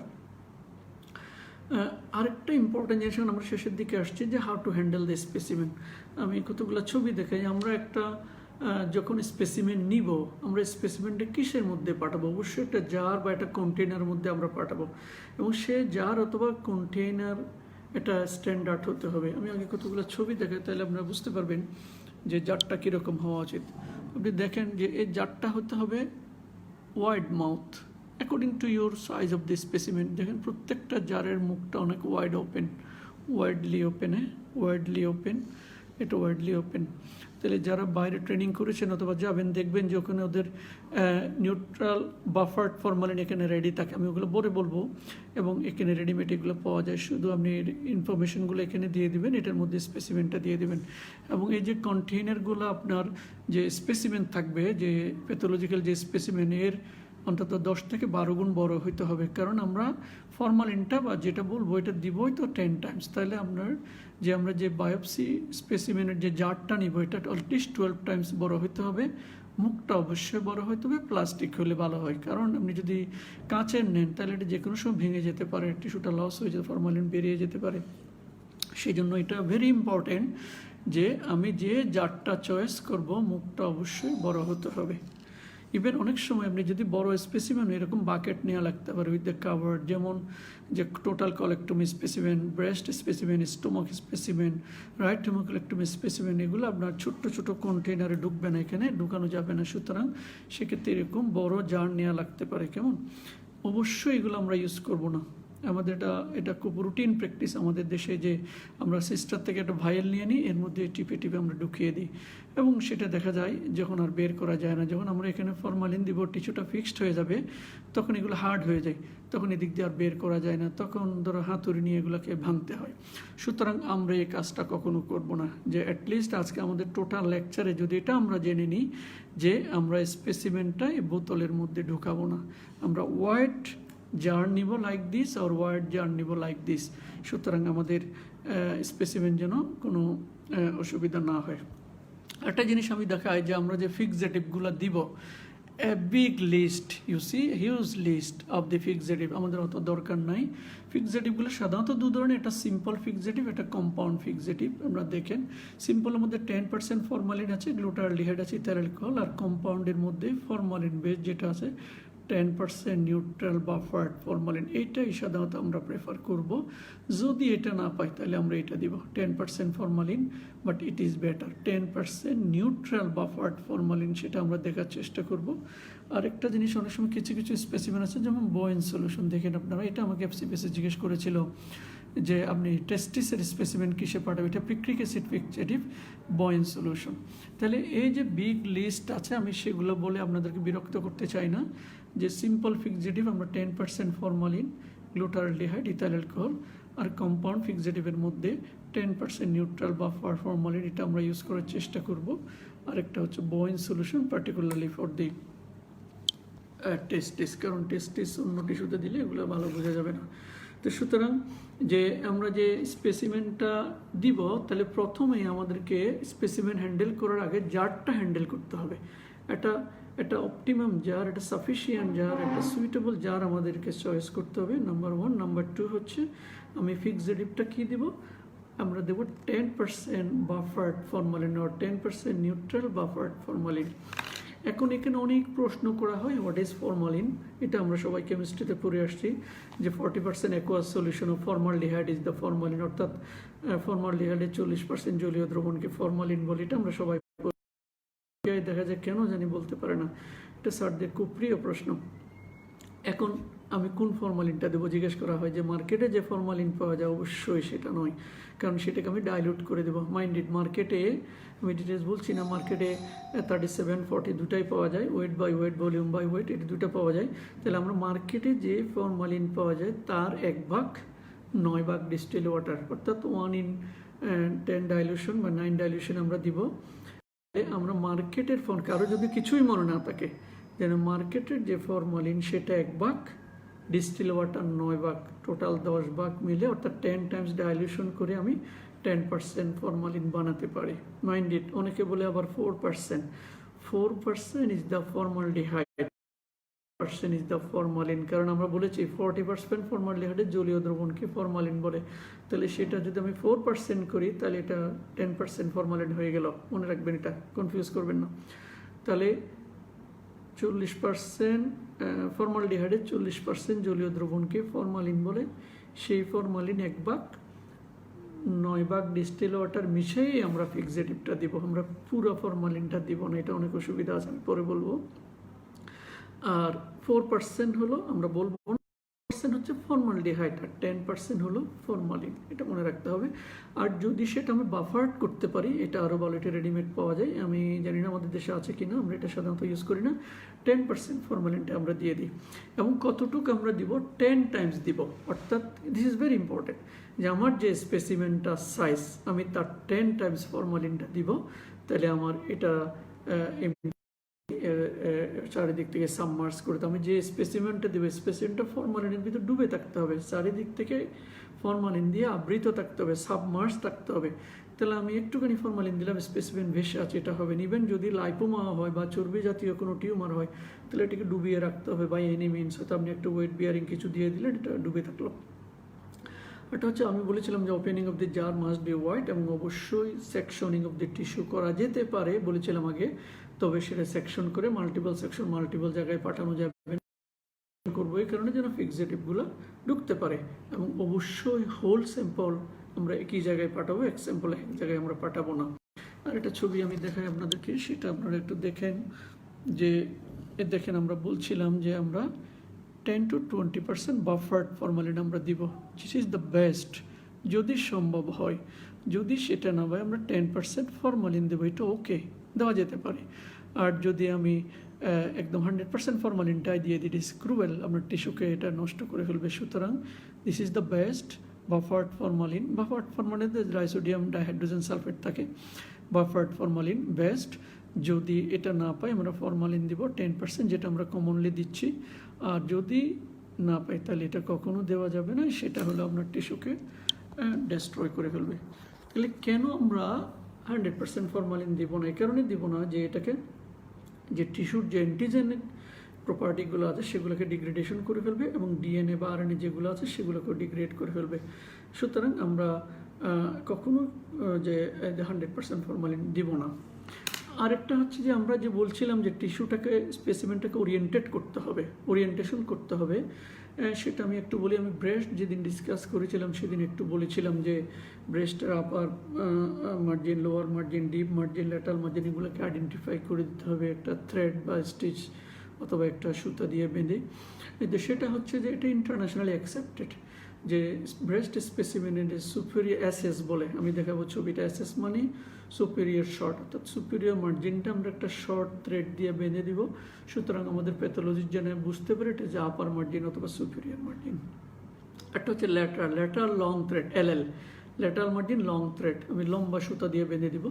আর হচ্ছে ডিপ ডার্মাল, ডিপ সারফেসটা আমরা ডাবল সুতা দিয়ে বেঁধে দেবো। আমি আবার বলছি, SS superior short stitch, lateral LL long stitch or long thread, DD deep double stitch. তাহলে আমি যদি স্পেসিমেনটাকে এরকম আইডেন্টিফাই করে দিই, তাহলে আমাদের প্যাথোলজি সুবিধা কোনটা কোন মার্জিন, এবং আমাকে অ্যাকর্ডিংলি রিপোর্ট দিবেন যে কোন মার্জিন পজিটিভ অথবা মার্জিনাল ক্লিয়ারেন্স, সুতরাং আমরা অ্যাকর্ডিংলি ব্যবস্থা নিতে পারবো। ঠিক এরকম একটা যদি স্পেসিমেন হয়, এটা হচ্ছে ব্রেস্ট উইথ এক্সিলারি ক্লিয়ারেন্স, এটা এক্সিলারি কন্টেন্ট উইথ দ্য টেল, তাহলে এসএস সুপিরিয়র শর্ট থ্রেড, একটা ছোট্ট সুতাদের ল্যাংথা, এদিকে যে থ্রেড সিল্ক বিক্রিল যেটাই দিই না কেন আমরা, সেটা শর্ট হবে, ল্যাটারাল লং থ্রেড হবে, লম্বা সুতা হবে, আর ডিপ ডাবল হবে, এখানে ডাবল দুটা সুতা দিবে আমরা বেঁধে দেবো। So that's how you can identify specimen. আরেকটা যদি আমরা দিই যে কোলন, যে আপনি দেখেন এটা একটা টোটাল কলেক্টমির স্পেসিমেন, বোঝা যাচ্ছে যেটা অ্যাপেন্ডিক্স, সিককাম, অ্যাসেন্ডিং, ট্রান্সভার্স, ডিসেন্ডিং, সিকময়েড একটা বোঝা যাচ্ছে, কিন্তু এটাতে হয়তো আইডেন্টিফাই না করলেও চলবে, এটা স্পেসিমেন দেখে বোঝা যাচ্ছে। কিন্তু যদি এরকম একটা সেগমেন্ট অফ দি গাট হয়, either colon or the ileum or jejunum, তাহলে প্রক্সিমাল ডিস্টাল বোঝা অসুবিধা, জেজুনাম আইলিয়াম বোঝা অসুবিধা, সেই জন্য আমাদেরকে প্রক্সিমাল সেগমেন্ট এবং ডিস্টাল সেগমেন্ট আইডেন্টিফাই করে দিতে হবে। যদি এরকম কোনো লুমিনাল অর্গানের সেগমেন্টাল রিসেকশন হয়, ইভেন ইউরেটারি বা মন্দকি বা সিবিডি বা মন্দকি, তাহলে সেক্ষেত্রে যদি কোনো লুমিনাল অর্গান হয়, তাহলে প্রক্সিমাল কোনটা ডিস্টাল কোনটা সেটা আমাদেরকে আইডেন্টিফাই করে দিতে হবে। আরেকটা জিনিস খেয়াল করতে হবে, যেমন এটা আমাদেরই অপারেশন করা একটা স্পেসিমেন, যে দেখেন একটা টোটাল গ্যাস্ট্রেক্টমির স্পেসিমেন, আমার বুঝতে অসুবিধা হচ্ছে যে কোনটা ইসোফেজিয়াল এন্ড কোনটা ডিউডেনাল এন্ড, কেমন কিন্তু এবং দেখবেন একদম রক্তে মিশ্রিত, রক্তে ভরা, সুতরাং এইরকম specimen is not suitable for sending the histopathology. কী করবো আমরা? অবশ্যই এটাকে ধুয়ে ফেলবো, আমরা ডিস্টিল ওয়াটার হোক অথবা আমাদের টেপ ওয়াটার হোক, পানি দিয়ে ধুয়ে ফেলবো, আমরা রক্তগুলা ক্লিয়ার করে ফেলবো, আমরা proximal and distal margin identify করবো, then will send the specimen for the histopathology. আরেকটা ইম্পর্টেন্ট জিনিস, এটা পোস্ট গ্রাজুয়েশনের জন্য আমি বলছি, দেখেন আমরা যখন স্ট্যাবলার ইউজ করি, যে দেখেন যে স্ট্যাবলার যে ইউজ করেছিলাম আমরা এখানে 3টা স্ট্যাবলারের লিনিয়ার কাটার আমরা সার্কুলার কাটা ইউজ করেছি, এটা টোটাল গ্যাস্ট্রেক্টমির জন্য। আমরা যখন এখানে কেটেছি, যে ইসোফেগাসের সাথে জেজুনাম লাগিয়েছি, এখানে দুটো আমরা ডোনাট পেয়েছি, একটা হচ্ছে ইসোফেজিয়াল ডোনাট, একটা হচ্ছে জেজুনাল ডোনাট, দুটা ডোনাট আমরা পেয়েছি। সেই ডোনাটটা যদি আমি এখানে আমাদেরকে ছবিতে দেখাই বড় করে, দেখেন যদি এটা যদি ইসোফেগো জেজুনোস্টমি করি, তাহলে এটা হলো জেজুনাল পার্ট, এটা হলো ইসোফেজিয়াল পার্ট, কথার কথা। তাহলে ইসোফেজিয়াল পার্টটা আমাকে আবার বায়োপসির জন্য পাঠাতে হবে, কারণ এটা স্টোমাকের সাথে সংযুক্ত ছিল। তাহলে আমি দেখতে চাই এখানে মার্জিনটা ক্লিয়ার আছে কি না। ঠিক কীভাবে, এরকম যদি খোলার পর আমরা দেখি যেখানে অ্যানাস্টোমোসিস আমরা করব, যে কোনো কী বলে এটাকে, যে কোনো স্ট্যাবলার অ্যানাস্টোমোসিসে যেদিকে ক্যান্সার লেশনটা থাকে ওই দিকের ডোনারটা আমাদেরকে হিস্টোপ্যাথোলজির জন্য পাঠাতে হবে, যেন আমরা বুঝতে পারি যে এটা মার্জিনাল ক্লিয়ারেন্স আছে কিনা। আমরা শেষের দিকে চলে আসছি, আর 10 মিনিটে শেষ করে ফেলবো। এনাদার ইম্পর্টেন্ট ইস্যু হচ্ছে যে পরীক্ষায় জিজ্ঞেস করা হয় যে আমরা যে হিস্টোপ্যাথোলজিটা পাঠাবো, তার যে রিকুইজিশনটা আমরা কী লিখবো, রিকুইজিশনটা কী হবে, লেভেলিংটা কী হবে। আমি শুরুতে বলেছিলাম যে হিস্ট্রি, ডিটেলস, এক্সামিনেশন ফাইন্ডিং বা ইনভেস্টিগেশন ফাইন্ডিংগুলো বলতে হবে, তার সাথে কি কি থাকবে, অবশ্যই পার্টিকুলার্স অফ দি পেশেন্ট থাকবে। কী থাকবে সেখানে? নাম, বয়স, sex, ward number, bed number, most importantly registration number সেটা অবশ্যই থাকবে। ডেট অফ সাবমিশন, আমি কোন দিন স্পেসিমেনটা নিলাম সেটা অবশ্যই থাকতে হবে। নেম অফ দি টিস্যু আর স্পেসিমেনটা কি ব্রেস্ট টিস্যু না কলোনিক টিস্যু না স্কিন টিস্যু সেটা বলতে হবে। আমার ক্লিনিক্যাল বা প্রফেশনাল ডায়াগনোসিসটা কি সেটা অবশ্যই বলতে হবে। কিছুটা সেলিয়েন ফিচার লিখে দিতে পারলে ভালো, সাথে রিপোর্টটা ভালো আসবে। একটা টাইপ অফ এক্সামিনেশনটা আমি কি হিস্টোপ্যাথোলজি চাই না রিসেপ্টর স্টাডি চাই সেটা বলতে হবে। আর অবশ্যই নিচে ক্লিনিশিয়ানের নাম, ডেজিগনেশন এবং ফোন নাম্বার দিয়ে দিতে হবে। প্রয়োজনে phone number is very important, যেন প্যাথোলজিস্ট যদি মনে করে তাহলে উনি হয়তো ক্লিনিশিয়ানের সাথে কথা বলতে পারেন। So these are the information to be provided. আমি আবার বলছি, রোগীর নাম, বয়স, sex, ward number, bed number, registration number এটা দিতে হবে। ডেট অফ এক্সামিনেশন দিতে হবে, নেম অফ দি টিস্যু আর স্পেসিমেন দিতে হবে, প্রফেশনাল ডায়াগনোসটা লিখে দিতে হবে, সেলিয়েন ফিচারটা লিখে দিতে হবে, টাইপ অফ এক্সামিনেশন আমি কী চাচ্ছি, হিস্টোপ্যাথোলজি রিসেপ্টর কোনটা চারটে বলতে হবে। আরটা হচ্ছে অবশ্যই নিচে ক্লিনিশিয়ানের নাম বা সার্জনের নাম উইথ মোবাইল নাম্বার উইথ ডেজিগনেশনটা দিয়ে দিতে হবে, so that if the pathologist can consult with the clinician. এখন কোনো সময় দেখবেন যে ফলস পজিটিভ রেজাল্ট আসতেছে, এটা কেন হয়? একটা হচ্ছে sampling error, interchange of the sample হয়ে যেতে পারে, অথবা কথার কথা একই ট্রুকার নিডাল দিয়ে 3 জনের বায়োপসি করা হলো, তাহলে এটা টিউমার কন্টামিনেশন হতে পারে। তাহলে একটা হচ্ছে ইন্টারচেঞ্জ অফ স্যাম্পলিং হতে পারে, কন্টামিনেশন এরর হতে পারে, তারপরে হচ্ছে ইন্টারপ্রিটেটিভ এরর হতে পারে। সেজন্য অবশ্যই আমাদেরকে একজন এক্সপার্ট প্যাথোলজিস্টের কাছে পাঠাতে হবে। আরটা হচ্ছে অনেক সময় রেডিওথেরাপির পরে যদি স্পেসিমেন নেওয়া হয় তাহলে অনেক সময় কনফিউশন হতে পারে, অ্যান্ড অবশ্যই আলসারেশন লেশন যেগুলো আছে সেগুলোতে কনফিউশন হতে পারে।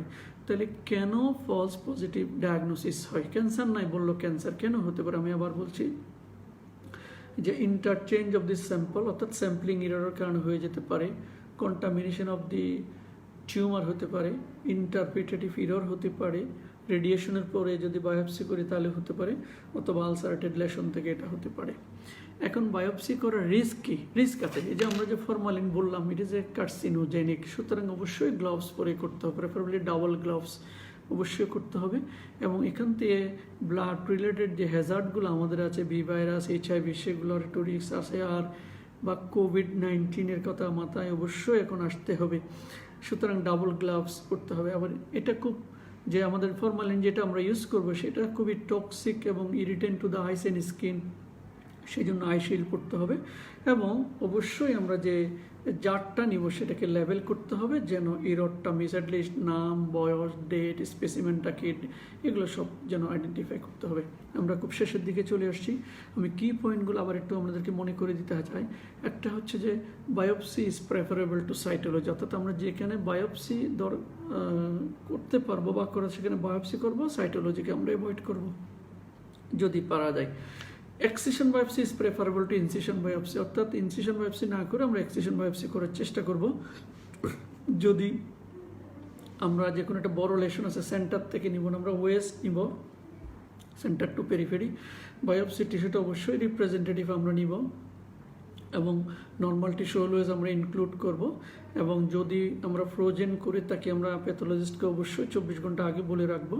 এবং আমি মনে করি যে সব সার্জনের এই বায়োপসি নেওয়ার স্কিলটা থাকা উচিত, এবং কখনোই আমরা বায়োপসি স্পেসিমেনকে পিস মিল করে 4 জায়গায় পাঠাবো না।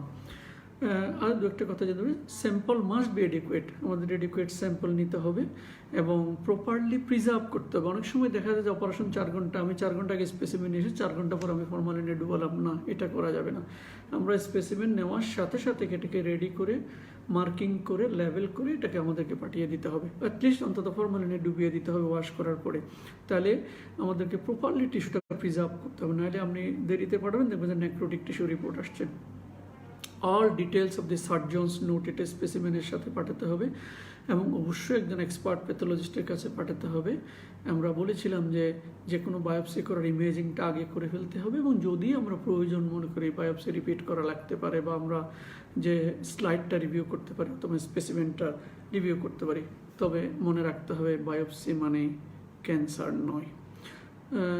এই হলো আমার বায়োপসি নিয়ে একটা ওভারঅল ডিসকাশন। যে আজকে আবার 2বার ইন্টারাপশন হয়েছে, আমি তার জন্য আন্তরিকভাবে দুঃখিত। এটা আমাদের একটু পাওয়ার ফেলিওরের কারণে হয়েছে, আমার ব্যাক সাপোর্টও ছিল, তারপরেও আমরা পোষাতে পারিনি। তা আশা করি এটা আমরা ক্ষমা সুন্দর দৃষ্টিতে দেখবেন। এই যে 3টা ভিডিও আজকে হয়েছে, 3টারই কন্টিনিউশন করে আমরা আশা করি ইউটিউবে আবারও আপলোড করব within a very short period of time. তো আপনারা এতক্ষণ ধৈর্য ধরে আমার সাথে বায়োপসি নিয়ে শোনার জন্য আন্তরিকভাবে ধন্যবাদ জানাচ্ছি। আমার এই ডিসকাশনে যদি কারো এতটুকু উপকার হয়ে থাকে আমি উপকৃত হব, কৃতার্থ থাকব। সবাই ভালো থাকবেন, ঘরে থাকবেন, সুস্থ থাকবেন, এই কামনা করছি। আল্লাহ হাফিজ।